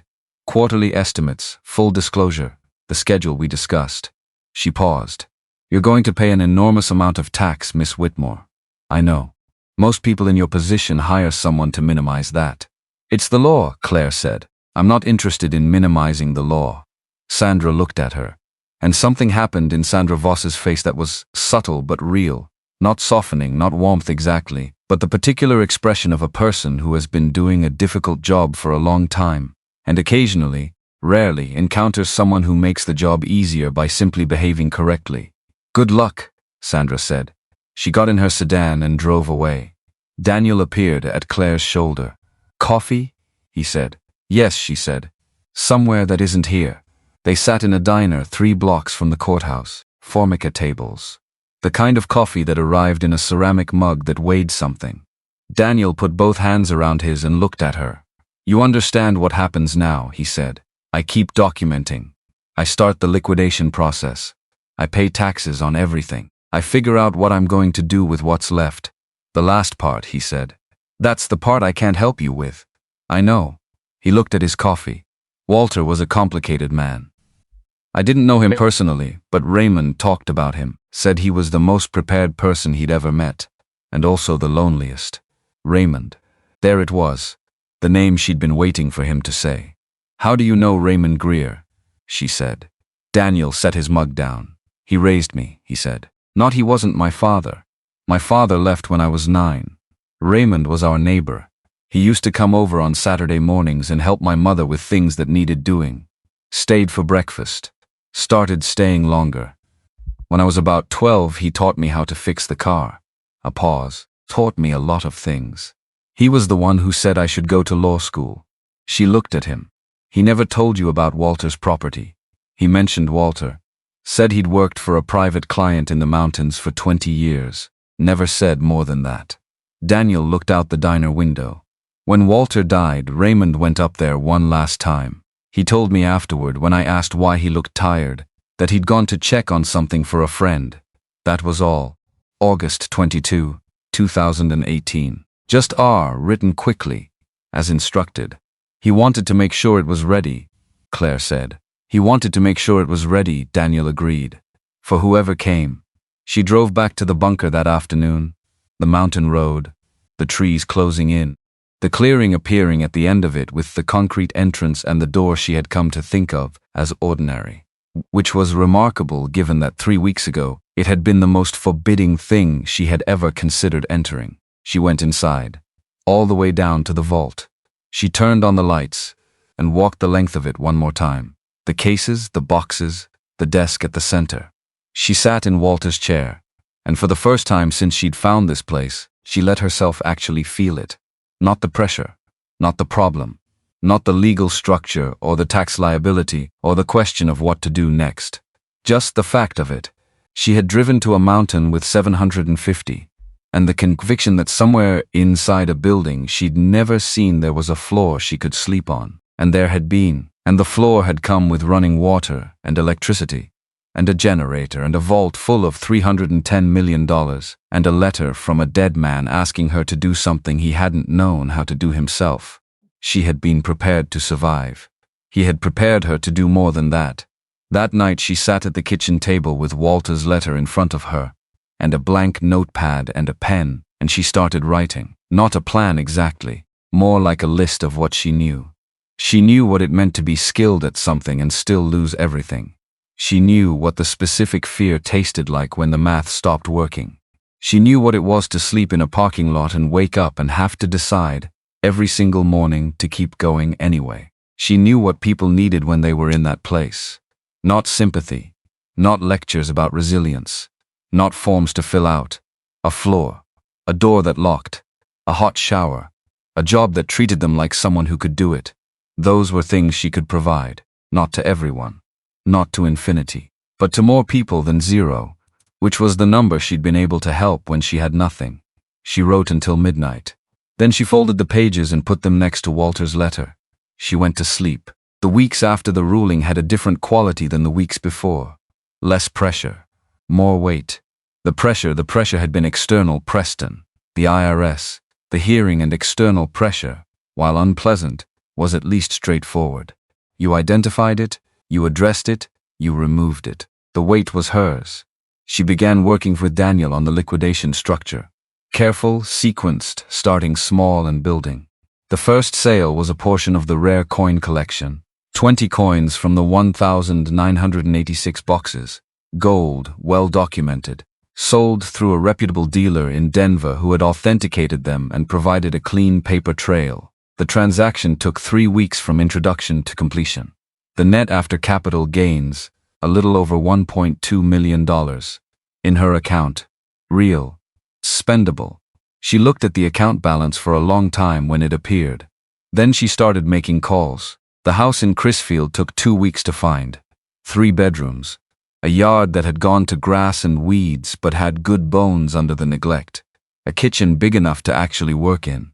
$265,000, paid in full, no financing, which made the seller's realtor visibly uncertain about how to process this. Cash buyers were not common in Crisfield, and cash buyers in their early 30s even less so. She moved in on a Saturday. Her possessions still fit in the truck with room left over. That would change, but not yet. For now she put her work clothes in the closet, and her spare set of tools. She had purchased a new set, not Snap-on, not yet, but good tools in the garage, and she stood in the empty kitchen and looked at the afternoon light coming through the window over the sink and thought, okay, this is where it starts. She bought a used Toyota that had high miles but a clean maintenance record and drove it back from Denver without incident. The Civic she donated to a family in the Springs that Daniel had identified through a community services organization he knew. A mother, 2 kids in school, the kind of situation where having a car meant the difference between keeping a job and not. The title transfer happened on a Wednesday. Claire watched the woman sign the paperwork, and then look at the car in the lot, and then back at the papers, and Claire could read very clearly, in the careful way the woman was keeping her face neutral, that she was working very hard not to cry in front of a stranger. Claire understood that. The particular effort of that. She'd done it herself. She drove back to Crisfield in the Toyota and started looking at commercial real estate. The garage on Main Street had been empty for 2 years. It was a solid building. Claire knew solid buildings now, in a way she hadn't before. Good infrastructure, the right ceiling height for lifts, a layout that could be reconfigured without major work. The previous tenant had run an auto repair shop out of it for 22 years before retiring and moving to his daughter's place in New Mexico. The equipment was gone, but the bones were right.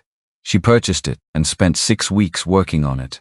Not alone, she hired local contractors, 2 of them, paid them fairly, told them what she wanted, and then got out of their way except when their work touched on mechanical systems, at which point she got directly in their way in the most useful possible sense. Lifts, diagnostic equipment. A tool station along the back wall, pegboards installed at her specific measurements. She had very specific opinions about pegboard height, and a set of basic tools hung in the order she'd learned them, which was the order that made sense to her, and which she would teach to the people who came to work here. White walls. Not gray, not beige. White. So the space felt clean and the light reflected properly, and you could see what you were doing. She hung photographs. Old cars, American ones, from the decades when American cars were built with the confidence of people who believed the future was going to require a lot of driving. A 1955 Thunderbird, a 1967 Mustang, a 1969 Camaro. Not because she was sentimental about the past, but because beauty mattered in a workspace. Her father had known that. Had kept a calendar of classic cars in his shop until it fell apart, and then replaced it. The sign went up on a Wednesday morning in April. Whitmore Automotive. Honest work. Fair prices. Second chances. The last line was not a slogan. It was a commitment she was making in public, where it could be held against her. Walt Kowalski appeared on a Thursday. 49. Military bearing that had been slightly compressed by whatever the years since the army had put him through. Iraq veteran, 2 tours and a mechanic for the duration of his service, the kind of mechanic who had kept vehicles running in conditions that were not conducive to vehicle maintenance. PTSD that he described, when she asked directly, as intermittent and managed and not fully managed. He had held 6 jobs since his discharge, and lost 5 of them to the same cluster of symptoms: the sudden absences, the days when the ordinary sounds of a shop floor became something else, the hypervigilance that made it difficult to work alongside people who moved unpredictably. He stood in the doorway of Whitmore Automotive and looked at the space with eyes that swept the room in one continuous motion: corners, windows, the 2 other people present before settling on Claire. The apprenticeship, he said. Is it real? Not a question exactly. A challenge. The challenge of someone who had been told yes, and had it mean nothing too many times to treat the word as information anymore. Real, Claire said. I've got mechanical background. Army, 8 years. But shops don't always want someone who zones out sometimes. She looked at him, at the way he was standing straight, weight evenly distributed, the posture of someone who had been trained to maintain composure, and was maintaining it deliberately. Tomorrow, she said. 7 a.m. work boots. He looked at her for a moment. That's it? That's it. He was there at 6:50 the next morning. She was already under a hood. The first 2 weeks were good. Walt was skilled, genuinely skilled, with the diagnostic instincts of someone who had learned mechanics under conditions that didn't allow for guessing. And he worked clean and he worked hard and he showed up on time every day. The 3rd Monday he didn't show up. No call, no text, nothing. Claire kept his station, put his work orders aside. When he appeared the following Wednesday, she looked up from what she was doing. You're late, she said. He looked like he expected something worse than that. Yeah. Get your apron. There's a Subaru that's been on the lift since Tuesday. She didn't ask what had happened. She'd decided she wasn't going to ask, because the question would put him in the position of explaining himself to someone who held his livelihood, and she knew what that felt like, and she didn't want to be the person who created that feeling in someone else. He put his apron on and went to the Subaru. By the third month, Walt was doing something she recognized from her own early years in the shop. He was narrating his diagnostic process out loud. Not to her, not really to himself. Talking through what he was hearing, what he was feeling in the components, what the data was telling him. And the newer apprentice, a 26-year-old named Chris, who had come to her through a veterans organization and had no mechanical background at all, had started hovering near Walt's station, learning. By proximity. Walt didn't notice he was teaching. That was the part she found most remarkable. He was so inside the work that he didn't register the effect he was having. She didn't point it out. Some things worked better when they weren't named. She went back to the bunker regularly. Not to live there, she had the house now, and the house was where she was supposed to be, was learning to be. But to work. The vault required ongoing management, documentation, appraisals, the careful, sequenced process of converting physical assets into liquid wealth that could then be used for actual things. She worked with an appraiser Daniel had connected her to, a woman named Helen who had credentials that covered coins and precious metals and art, and who came to the mountain every 2 weeks and sat in the vault with a laptop and a loupe and worked through the inventory with the focused pleasure of someone doing exactly the work they were meant to do. The estimates were, in several cases, higher than Walter's last assessment. Some of the stock positions had performed significantly in the years since he'd closed his ledger. One of the technology holdings had split twice. The cryptocurrency was more volatile, some up, some effectively worthless, and she'd made the decision, with Daniel's guidance, to liquidate it early before its value could move further in either direction. The total, after Helen's updated assessment, came to $322 million. She sat with that number, and then she went back to her list, the one she'd written the night after the hearing.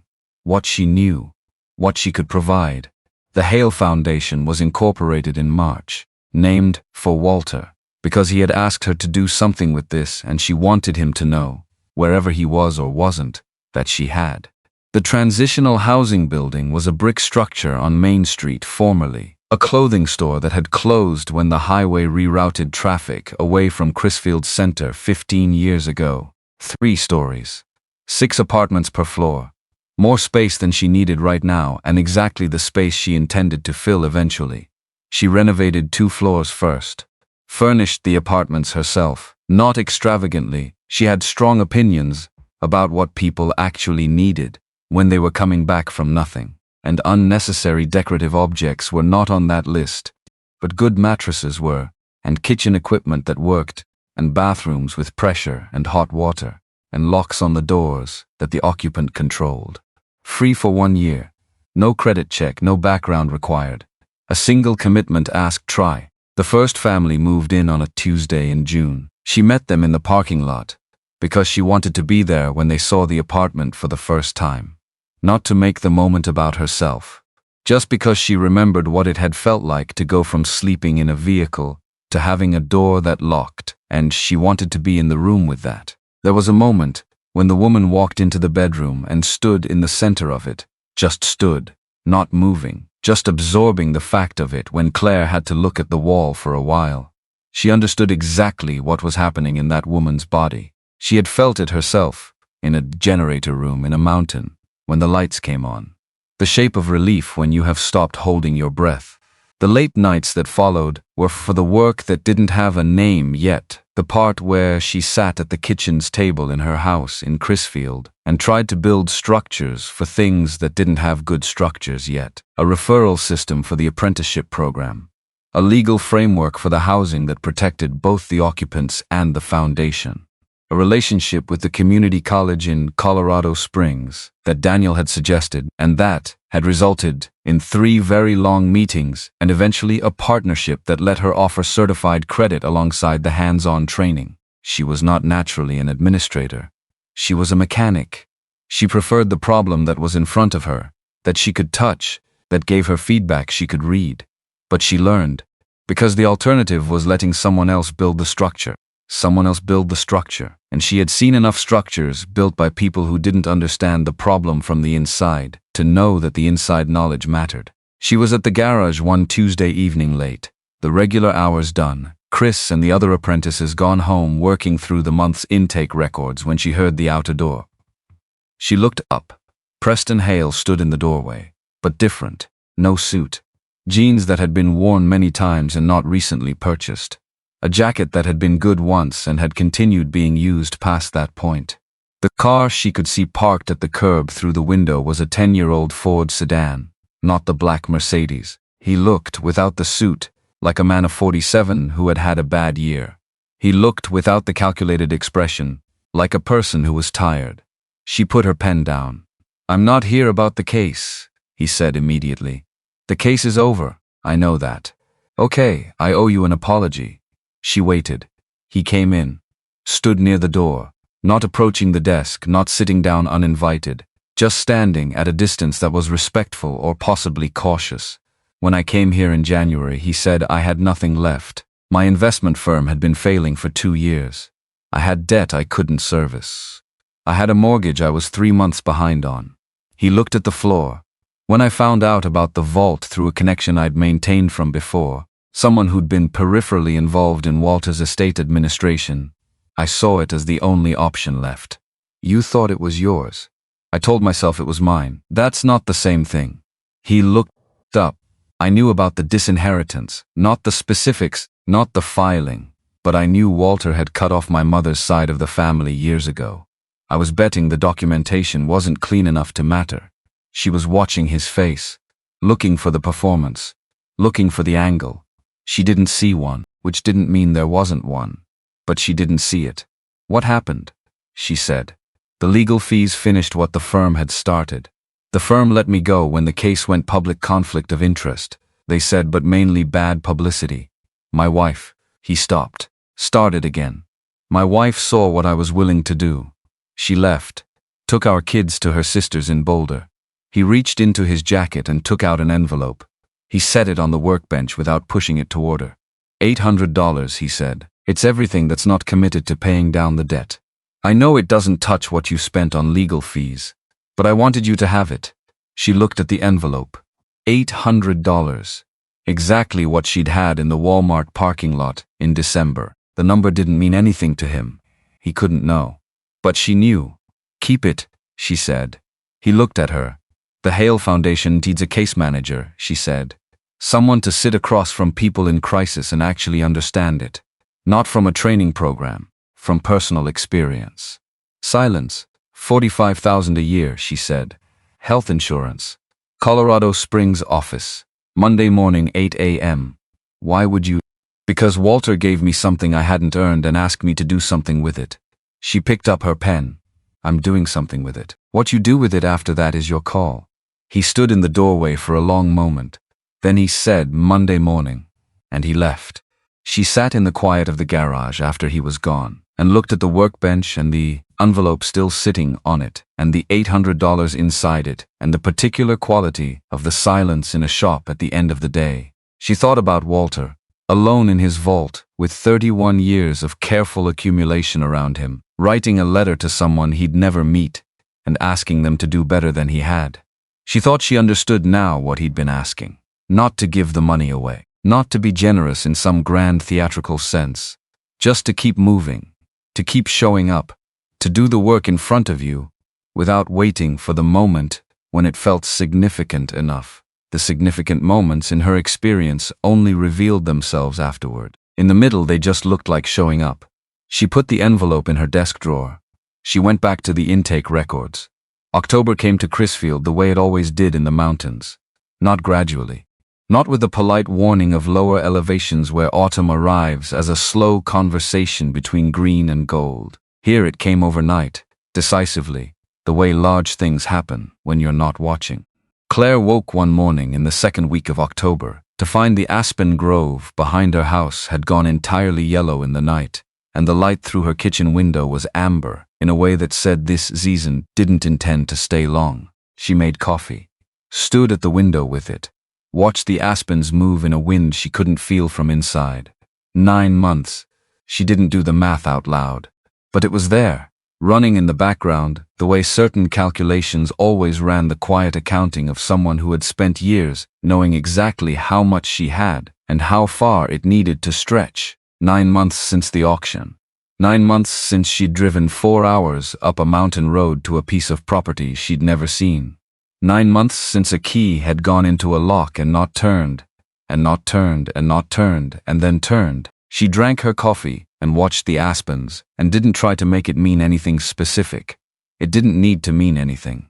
It had simply happened, and then the things after it had simply happened. And here she was, in a kitchen that was hers, with a window that faced east and a grove of aspens that had gone yellow overnight without asking anyone's permission. She put on her work boots and drove to the garage. Walt was already there. He was always already there, which had surprised her the first several mornings and then stopped surprising her entirely because she understood now what the shop was for him. Not just employment, structure. The logic of a space where problems had sources and sources could be found, and things that were broken could be made to work again. Walt Kowalski had spent 8 years keeping vehicles running in conditions that were not designed for vehicle maintenance, and the instinct for it hadn't left him. What had left him temporarily and then in waves was the belief that civilian life would make room for that instinct. Whitmore Automotive made room. He was under a 2004 F-150 when she arrived, narrating to himself in the low, continuous murmur she'd come to think of as his working voice. The sound of a mind engaging with a problem, talking itself through the steps, not performing for anyone. She changed into her work clothes and pulled the intake board off the wall and checked the morning's schedule without interrupting him. 3 vehicles scheduled, 2 from yesterday still waiting on parts. A message from a woman in the valley who'd found them through the community college partnership, a van that needed work she couldn't afford. Claire wrote that one on a separate note and put it in her apron pocket. The foundation had a fund for exactly this. She paid the shop rate from the foundation account and charged the client nothing. It didn't scale to infinity, but it scaled enough to and mattering was the metric she'd decided to use. Chris came in at 7:15 and apologized for the 15 minutes, with the earnestness of a young man who took punctuality seriously enough that a quarter-hour gap genuinely bothered him. She told him the Subaru on the second lift was his for the morning. He got his apron and his tools and went to it without needing additional direction. 3 months ago, she'd had to show him how to hold a torque wrench correctly. Now he was rebuilding a suspension system from the component up, making decisions, catching his own errors before she saw them. This was the part that still stopped her sometimes. Not the vault or the legal battle or the number in the foundation's account. This, the part where a skill moved from one person to another and was now in the world in a new place, available to be used by someone who hadn't had it before. Her father had understood that. He'd built his whole life around that understanding without ever naming it as a philosophy. She didn't name it either. She just kept doing it. By 9 o'clock, the shop had its working rhythm tools, the occasional percussion of metal on metal, the diagnostic equipment translating problems into language, Walt's murmur beneath the F-150. Claire was at her desk working through foundation paperwork, which accumulated the way weather accumulated, always more arriving before you'd finished with what was already there. The phone rang. Monica Aldred, the foundation's program coordinator in Colorado Springs. Monica was 44, organized to a degree that Claire had initially found slightly alarming and now found deeply reassuring. And she had been doing social services coordination in Colorado for 15 years before Claire hired her in August. "Morning," Monica said. "I have a situation." "Tell me," young woman, mid-20s, living out of her car somewhere south of Fountain. She called the community line this morning. Monica paused in the way she paused when she was selecting words carefully. She sounds like someone who has been holding on for a while and is getting close to the end of what holding on feels like. Claire knew what that felt like. She knew it precisely. In the specific language of the body, the particular quality of exhaustion that wasn't tiredness. The way hope went thin and threadbare until you could almost see through it. The sounds a parking lot made after midnight when the ordinary hum of the world faded and the silence underneath came through. "Where exactly?" she said. Monica gave her the location. A shopping center off a state highway south of Colorado Springs. The woman had said she'd been parking behind a grocery store on the east side. "Tell her 2 hours," Claire said. "Tell her someone's coming and to stay where she is." She went out to the shop floor. Walt. He rolled out from under the F-150. Looked at her with the alert attention of someone whose internal alarm system was well calibrated. "I need to take a few hours. The F-150 is yours. Chris has the Subaru. Brake job scheduled for 11, Mrs. Carruthers. She comes in early. She always does. It's in the book." "I've got it," he said. Not reassurance. Accuracy. She'd learned the difference. She drove south on 115, the mountains doing their October work on her right. The sky a hard clear blue that this elevation produced in autumn like a deliberate effect. 40 minutes, maybe 45. She thought about what Monica had said. Someone who has been holding on and is getting close to the end of what holding on feels like. She'd been there. She knew the geography of it. The way you maintained a performance of okay for the people you encountered, the gas station attendant, the woman at the grocery counter, the security guard who made you move your car to a different part of the lot, because showing how bad it actually was sometimes made people move away rather than toward. You learned to calibrate, to give people the version they could handle, to keep the real version somewhere private, where it couldn't be used against you. The hard thing about that habit was that it didn't stop when the circumstances stopped requiring it. It just kept running, a machine that had been built for survival, and didn't know how to recognize when survival was no longer the immediate project. She'd been working on that, noticing when she was doing it, choosing sometimes not to, imperfectly, but working. The shopping center was the kind that had seen better decades, half the storefronts dark, the parking lot fractured in long runs where the freeze-thaw cycle had done its patient annual work. The grocery store at the East End was still open, lit from inside with the flat brightness of fluorescence. She pulled around to the service alley. A car was parked against the back wall. Mid-2000s sedan, the make identifiable to her before she consciously processed it, mechanic's habit, the automatic catalog of body types. High miles evident in the way it sat, the small accumulation of small dents and paint oxidation. A sunshade in the windshield even though the sun wasn't hitting that angle. Clothes visible through the rear window, folded in the concentrated way of someone who has organized a small space as efficiently as possible, because the alternative is chaos, and chaos is one more thing to manage. She parked at a distance that wasn't looming, got out slowly, walked toward the car at the pace of someone with nowhere she had to be. The window came down about 2 inches. Eyes looked at her through the gap. Late 20s. Fair hair that needed washing but had been pulled back with care. The eyes the color of something that had been bright once and was working to stay that way. A dog's nose appeared below the eyes, medium-sized, some kind of mix, assessing her with the frank professional interest of an animal that had learned to read situations quickly. "Are you from the foundation?" the woman said. "I'm Claire Whitmore, I started it." A pause. Not suspicion, recalibration. "You came yourself, I came myself." She didn't explain further. She'd learned, in the months since they'd started the housing program, that explaining too much too early put people in the position of feeling like a case being managed rather than a person being spoken to. She didn't want this woman to feel like a case. "What's his name?" Claire said, meaning the dog. "Biscuit. A beat." "It's a ridiculous name." "It's a good name," Claire said. "Honest." Biscuit regarded her with ears slightly forward, assessing, making his own determinations. The woman's name was Gail, 28, from a small town near Alamosa originally. She'd worked office management for 4 years and lost the position when the company consolidated its regional offices into a single location 3 states away and didn't offer relocation to anyone below a certain level. The apartment had lasted 5 months on severance and savings. The car had become the backup plan and then the only plan. She told it without drama. The flat, practiced delivery of someone who had told it before, or rehearsed it, or simply processed it so many times that the emotional charge had worn smooth. But underneath that smoothness, Claire could hear what Monica had heard on the phone, the sound of someone who was very, very tired of being strong about this. Claire listened without interrupting. She didn't nod with performed encouragement. She didn't interject with solutions. She just listened, the way she'd learned that people needed to be listened to when they were saying the thing that had been waiting to be said. When Gail stopped, Claire let the silence sit for a moment. Then, I have an apartment available in Colorado Springs. Rent covered for a year, through the foundation. No credit check, no background requirement. Biscuit is welcome.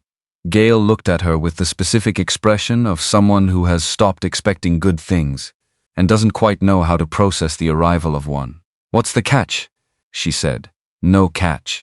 There's always isn't, Claire said. Not harshly, just directly. I know what this is because I've been in it. Not the same circumstances, but the same math and the same feeling about the math. I'm not going to ask you to prove you deserve a door that locks. Something shifted in Gail's face. Not the immediate relief Claire had seen sometimes, the sudden breakdown of a guard held too long. Something quieter and more careful, the very early tentative beginning of believing that this might be real. Okay, Gail said. They spent 30 minutes on logistics. Monica on the phone coordinating paperwork. A unit on the second floor of the Garfield Street building that had been ready for 3 weeks. Gerald, the building super, meeting them there. Claire followed Gail's sedan back north on the highway, watching it in her rearview mirror, the car holding its lane with the slightly effortful stability of a vehicle, being asked to do a little more than it comfortably could. Biscuit's head visible in the passenger window, ears moving in the wind. She thought about the drive she'd made 9 months ago, the county roads getting narrower, the trees closing in, the clearing, the concrete entrance, the door that didn't open on the first try or the second or the third. The thing about the fourth try was that you didn't know, standing there on the first one, that you were going to get there. You just kept going because stopping meant the answer was no, and the answer being no was not something you were ready to accept. She hadn't been. Gail apparently hadn't been either. 3 tries or 30, however many tries it had taken to call the number on the Foundation's community outreach card, she'd made the call. That was the thing that mattered. You couldn't help someone who didn't make the call. The apartment on the second floor of the Garfield Street building had high ceilings from its previous life as a furniture warehouse, and industrial windows that let in light at an angle that changed throughout the day, and a kitchen with enough counter space to actually use. Gerald showed Gail through it without ceremony, which was the right approach, not a sales presentation, just a person opening doors and letting a space speak for itself. Biscuit walked the perimeter of each room with the thoroughness of a professional, sniffed the corners, made his determinations, then sat in the middle of the living room floor and looked at Gail. Gail looked at the apartment. She didn't say anything for a while, and Claire stood near the door and let the silence do what it needed to do, because she knew what was happening in that silence.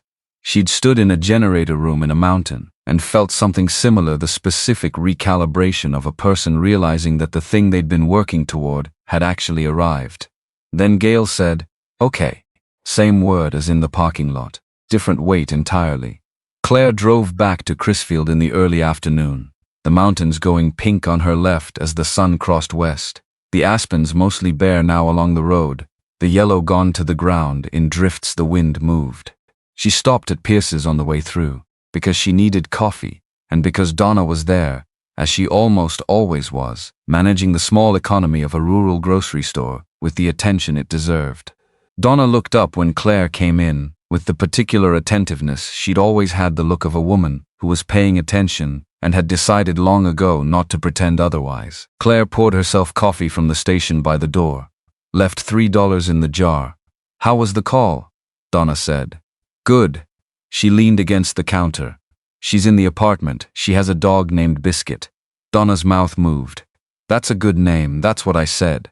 They stood in the comfortable quiet of 2 people who didn't need to fill space with noise. Outside, through the window, Main Street was doing its October thing, a few trucks.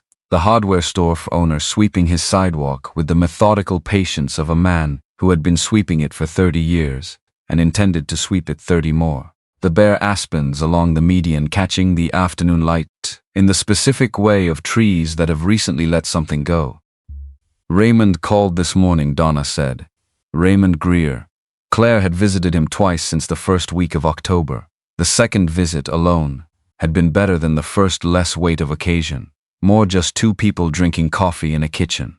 He said he wanted to see the garage, Donna continued. See what you've done with it. Tell him Saturday, Claire said. I'll be there all morning. Donna wrote it on the notepad she kept beside the register. The notepad that had Gerald Pitt's number on it somewhere, and Daniel Rourke's schedule, and probably 24 other things that Donna held for people, because she was the kind of person things got held by. Donna, Claire said. When you were holding that envelope for Raymond 5 years, did you know what it was? Donna was quiet for a moment. Not evasion. The pause of someone finding the accurate answer rather than the easy one. Not the specifics, she said. Raymond didn't say specifics. He just said if anyone came asking about the Hale property, give it to them. She straightened a row of soup cans that didn't need straightening. But Walter came through here every month for 20 years. Sat at that table. Paid for whoever was behind him in line. Never said a word about himself. She glanced at Claire. A man who does that for 20 years is thinking about something. Working towards something. You just waited. I waited. She looked at the soup cans. 5 years felt long while I was in it. Looking back, it feels like weather. It passed. Claire finished her coffee. Set the mug down. Thank you, she said. For the 5 years. Donna looked at her directly. Thank Raymond. He's the one who drove up that mountain, after Walter died, to make sure the generator had enough fuel for whoever came next. Claire drove back to the house. Raymond came on a Saturday morning 3 weeks later, on a day that had decided to be almost warm, which was November's occasional gift to the mountains before it stopped offering gifts entirely. He drove himself in his 12-year-old truck, well maintained, she noted automatically, because she couldn't not note it, and parked in front of the garage and sat in the truck for a moment before getting out. She watched him through the window. 79 years old and moving at the pace of a man who had made a considered arrangement with his body. He came inside and stood in the doorway and looked at the space the way people look at spaces that tell them something about the person who built them. He looked at the white walls, the pegboards, the tools hung in their sequence, the photographs Thunderbird, Mustang, Camaro. He looked at Walt, who was at the back station with his working murmur going. At Chris, who was explaining something about brake calipers to June, the newest apprentice, with the patient specificity of someone teaching, because they'd recently learned and the material was still fresh and real. Then he looked at Claire. You did good, he said. 3 words. Delivered in the register of a man who didn't use more than the situation required. Come in, she said. He walked the floor slowly, stopped at the pegboard. She could see him reading the organization of it, the way the tools were grouped, not by category but by the sequence of their use in common repair jobs, the logic of a working space, designed by someone who understood what working actually required. Your father teach you that, he said. Yes. He nodded once. Moved on. They had coffee at the work table in the back, sitting on stools, while the shop continued its work around them. Walt had acknowledged Raymond's presence with a single nod when they passed his station, the nod of someone who understood that something was happening that didn't require his participation. Raymond held his mug with both hands. She looked at those hands, calloused at the base of the fingers, a small scar across the left palm. The hands of someone who had spent decades maintaining things, machines, systems, promises made to a dying friend. She thought about Daniel saying he taught me how to fix the car, and suddenly the whole shape of it was clear. Raymond had kept the generator running for whoever came next, and he had sent the person who would defend her to law school. 2 preparations, 1 man, neither of them knowing they would connect in exactly this way. She didn't say any of that. Some things were better left as the understanding they already were. He used to talk about what kind of person might find it, Raymond said.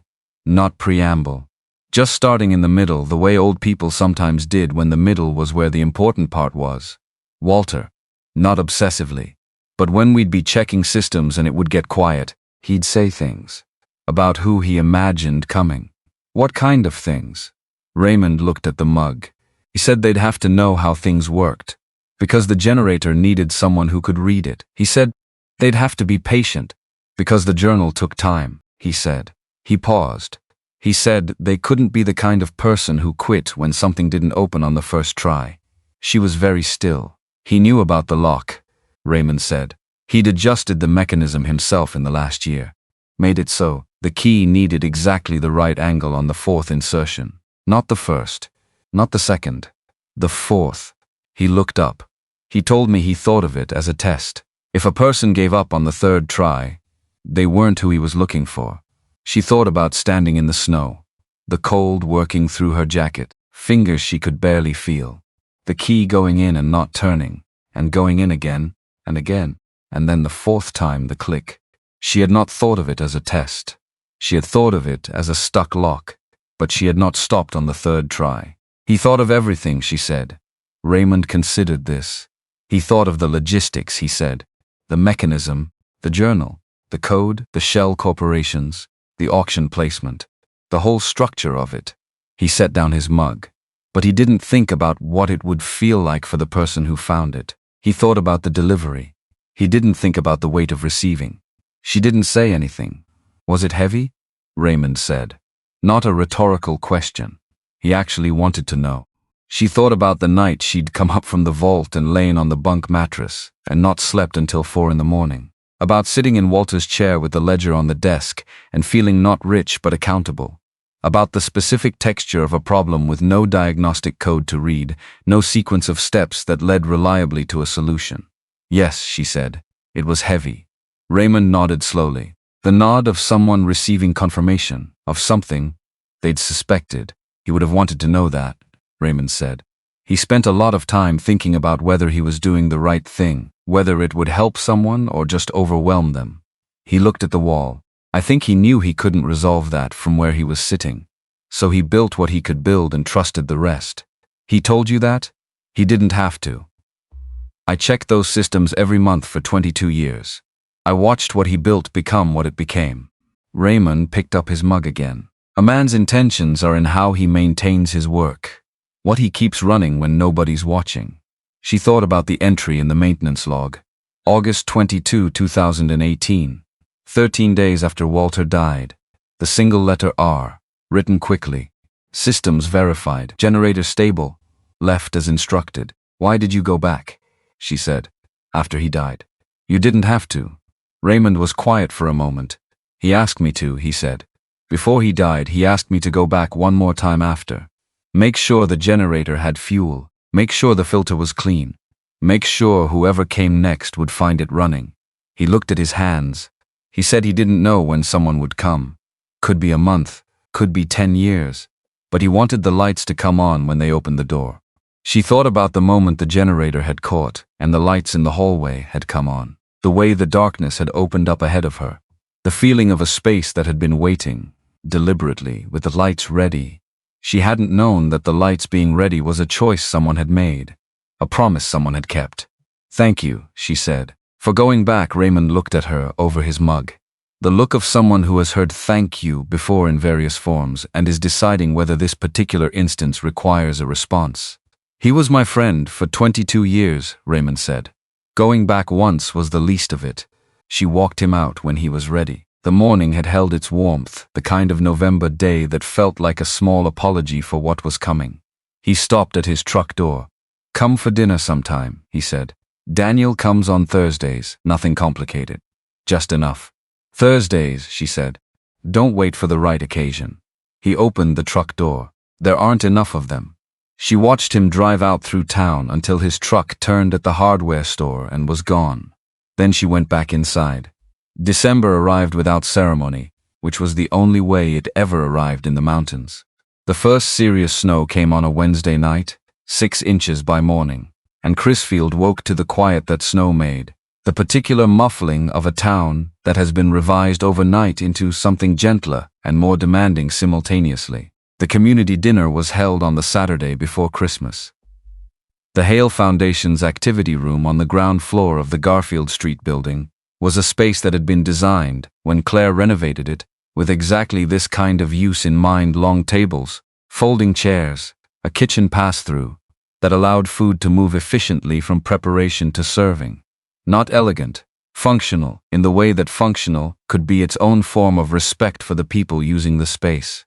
She got there at 6 in the morning with Monica and Gerald and 2 volunteers from the community college program. By 11, the food had started arriving. People had been asked to bring something if they were able, and the ratio of those who brought something to those who didn't reflected, fairly accurately, the distribution of ability in a group of people who were at various stages of getting back on their feet.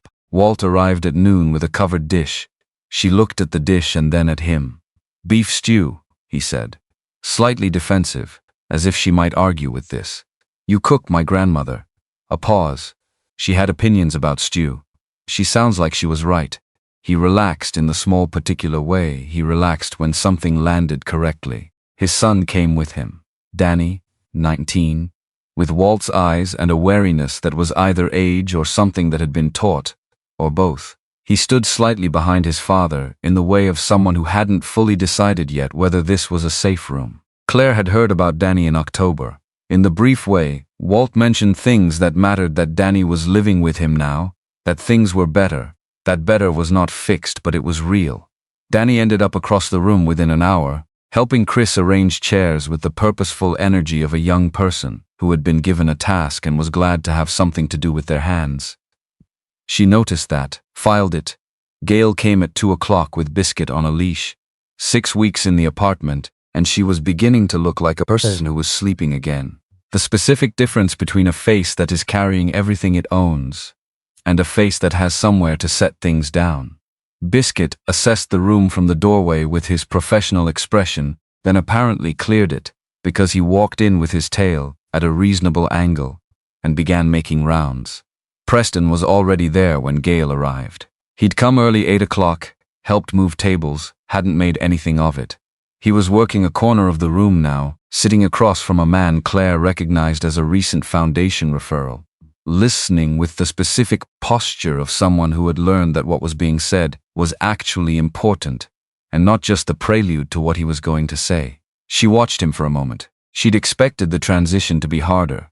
Had expected, somewhere in the back of her mind, the performance, the visible effort of a man making amends, the slightly too much of someone who needed to be seen doing the right thing. Preston wasn't doing that. He was just working, listening, following up, coordinating with Monica on case notes, learning the Foundation's database software, badly but persistently. He hadn't mentioned the lawsuit since the day he came to the garage in October. She hadn't either. It was behind them in the way that things could be behind you, when you both understood that the thing in front of you was more worth looking at. Donna arrived at 3 with Raymond, which Claire hadn't known to expect and was glad of. They sat together in the corner by the window, the way people sit who have known each other long enough to not need to do anything specific with the time. Raymond had a plate of food that Gerald had brought him. Donna had coffee. They talked in the low, unhurried register of people for whom conversation had long since stopped being a performance. Daniel came at 4, straight from a client meeting, still in his court clothes, and went immediately to the food table with the focused purpose of a man who had not eaten since morning. He ended up at Raymond's table within 15 minutes, and the three of them, Raymond, Donna, Daniel, settled into something that looked like exactly what it was. People who had been in a story together, sitting in the same room, not needing to explain themselves to each other. Claire moved through the room without staying anywhere too long. She checked in with Monica.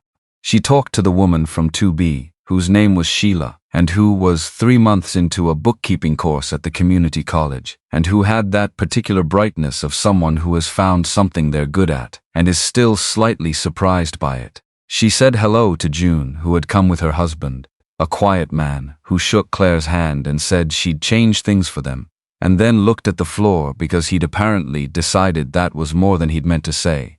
She didn't correct him. He wasn't wrong. At some point in the middle of the afternoon, without planning to, she ended up standing at the back of the room looking at all of it.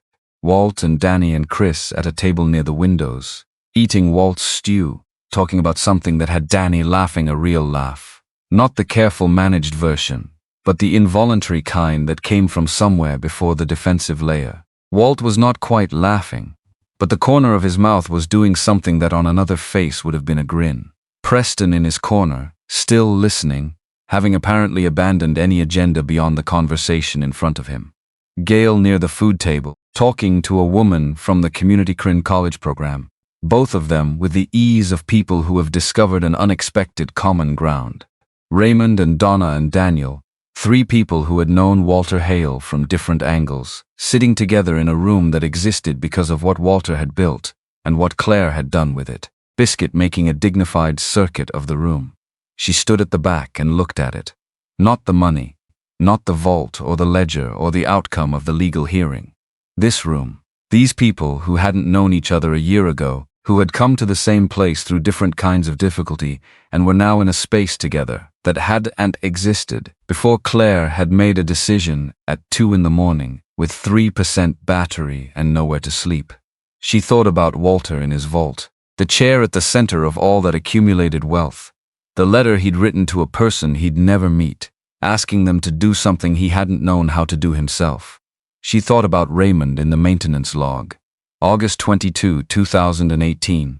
Making sure the lights would come on. She thought about a stuck lock in a snowfield. The key going in and not turning, and not turning and not turning, and then turning. The room moved around her. Voices and the sound of chairs and someone laughing in the kitchen about something she couldn't hear, and she stood at the back of it and understood, in a way that didn't require words, what Walter had been trying to say in his letter. He hadn't been asking her to give the money away. He'd been asking her to use it to make rooms like this one. Rooms where people who had been outside of things could come inside. Where the person who had been written off could find out they hadn't been, not by the right person, not by someone paying attention. Where a man could sit with his son and laugh at something real. Where a dog named Biscuit could make his professional rounds and give his approval. The wealth was how you built the room. But the room was the point. The room kept moving around her. She let it. Later, when the tables were being folded and the last of Walt's stew was gone, and Biscuit had finished his final circuit and settled near the door, she drove home through Crisfield in the dark. The streets were quiet. The hardware store was closed. The aspens along the median were bare and still. She went to sleep without writing anything down. Some things didn't need a list.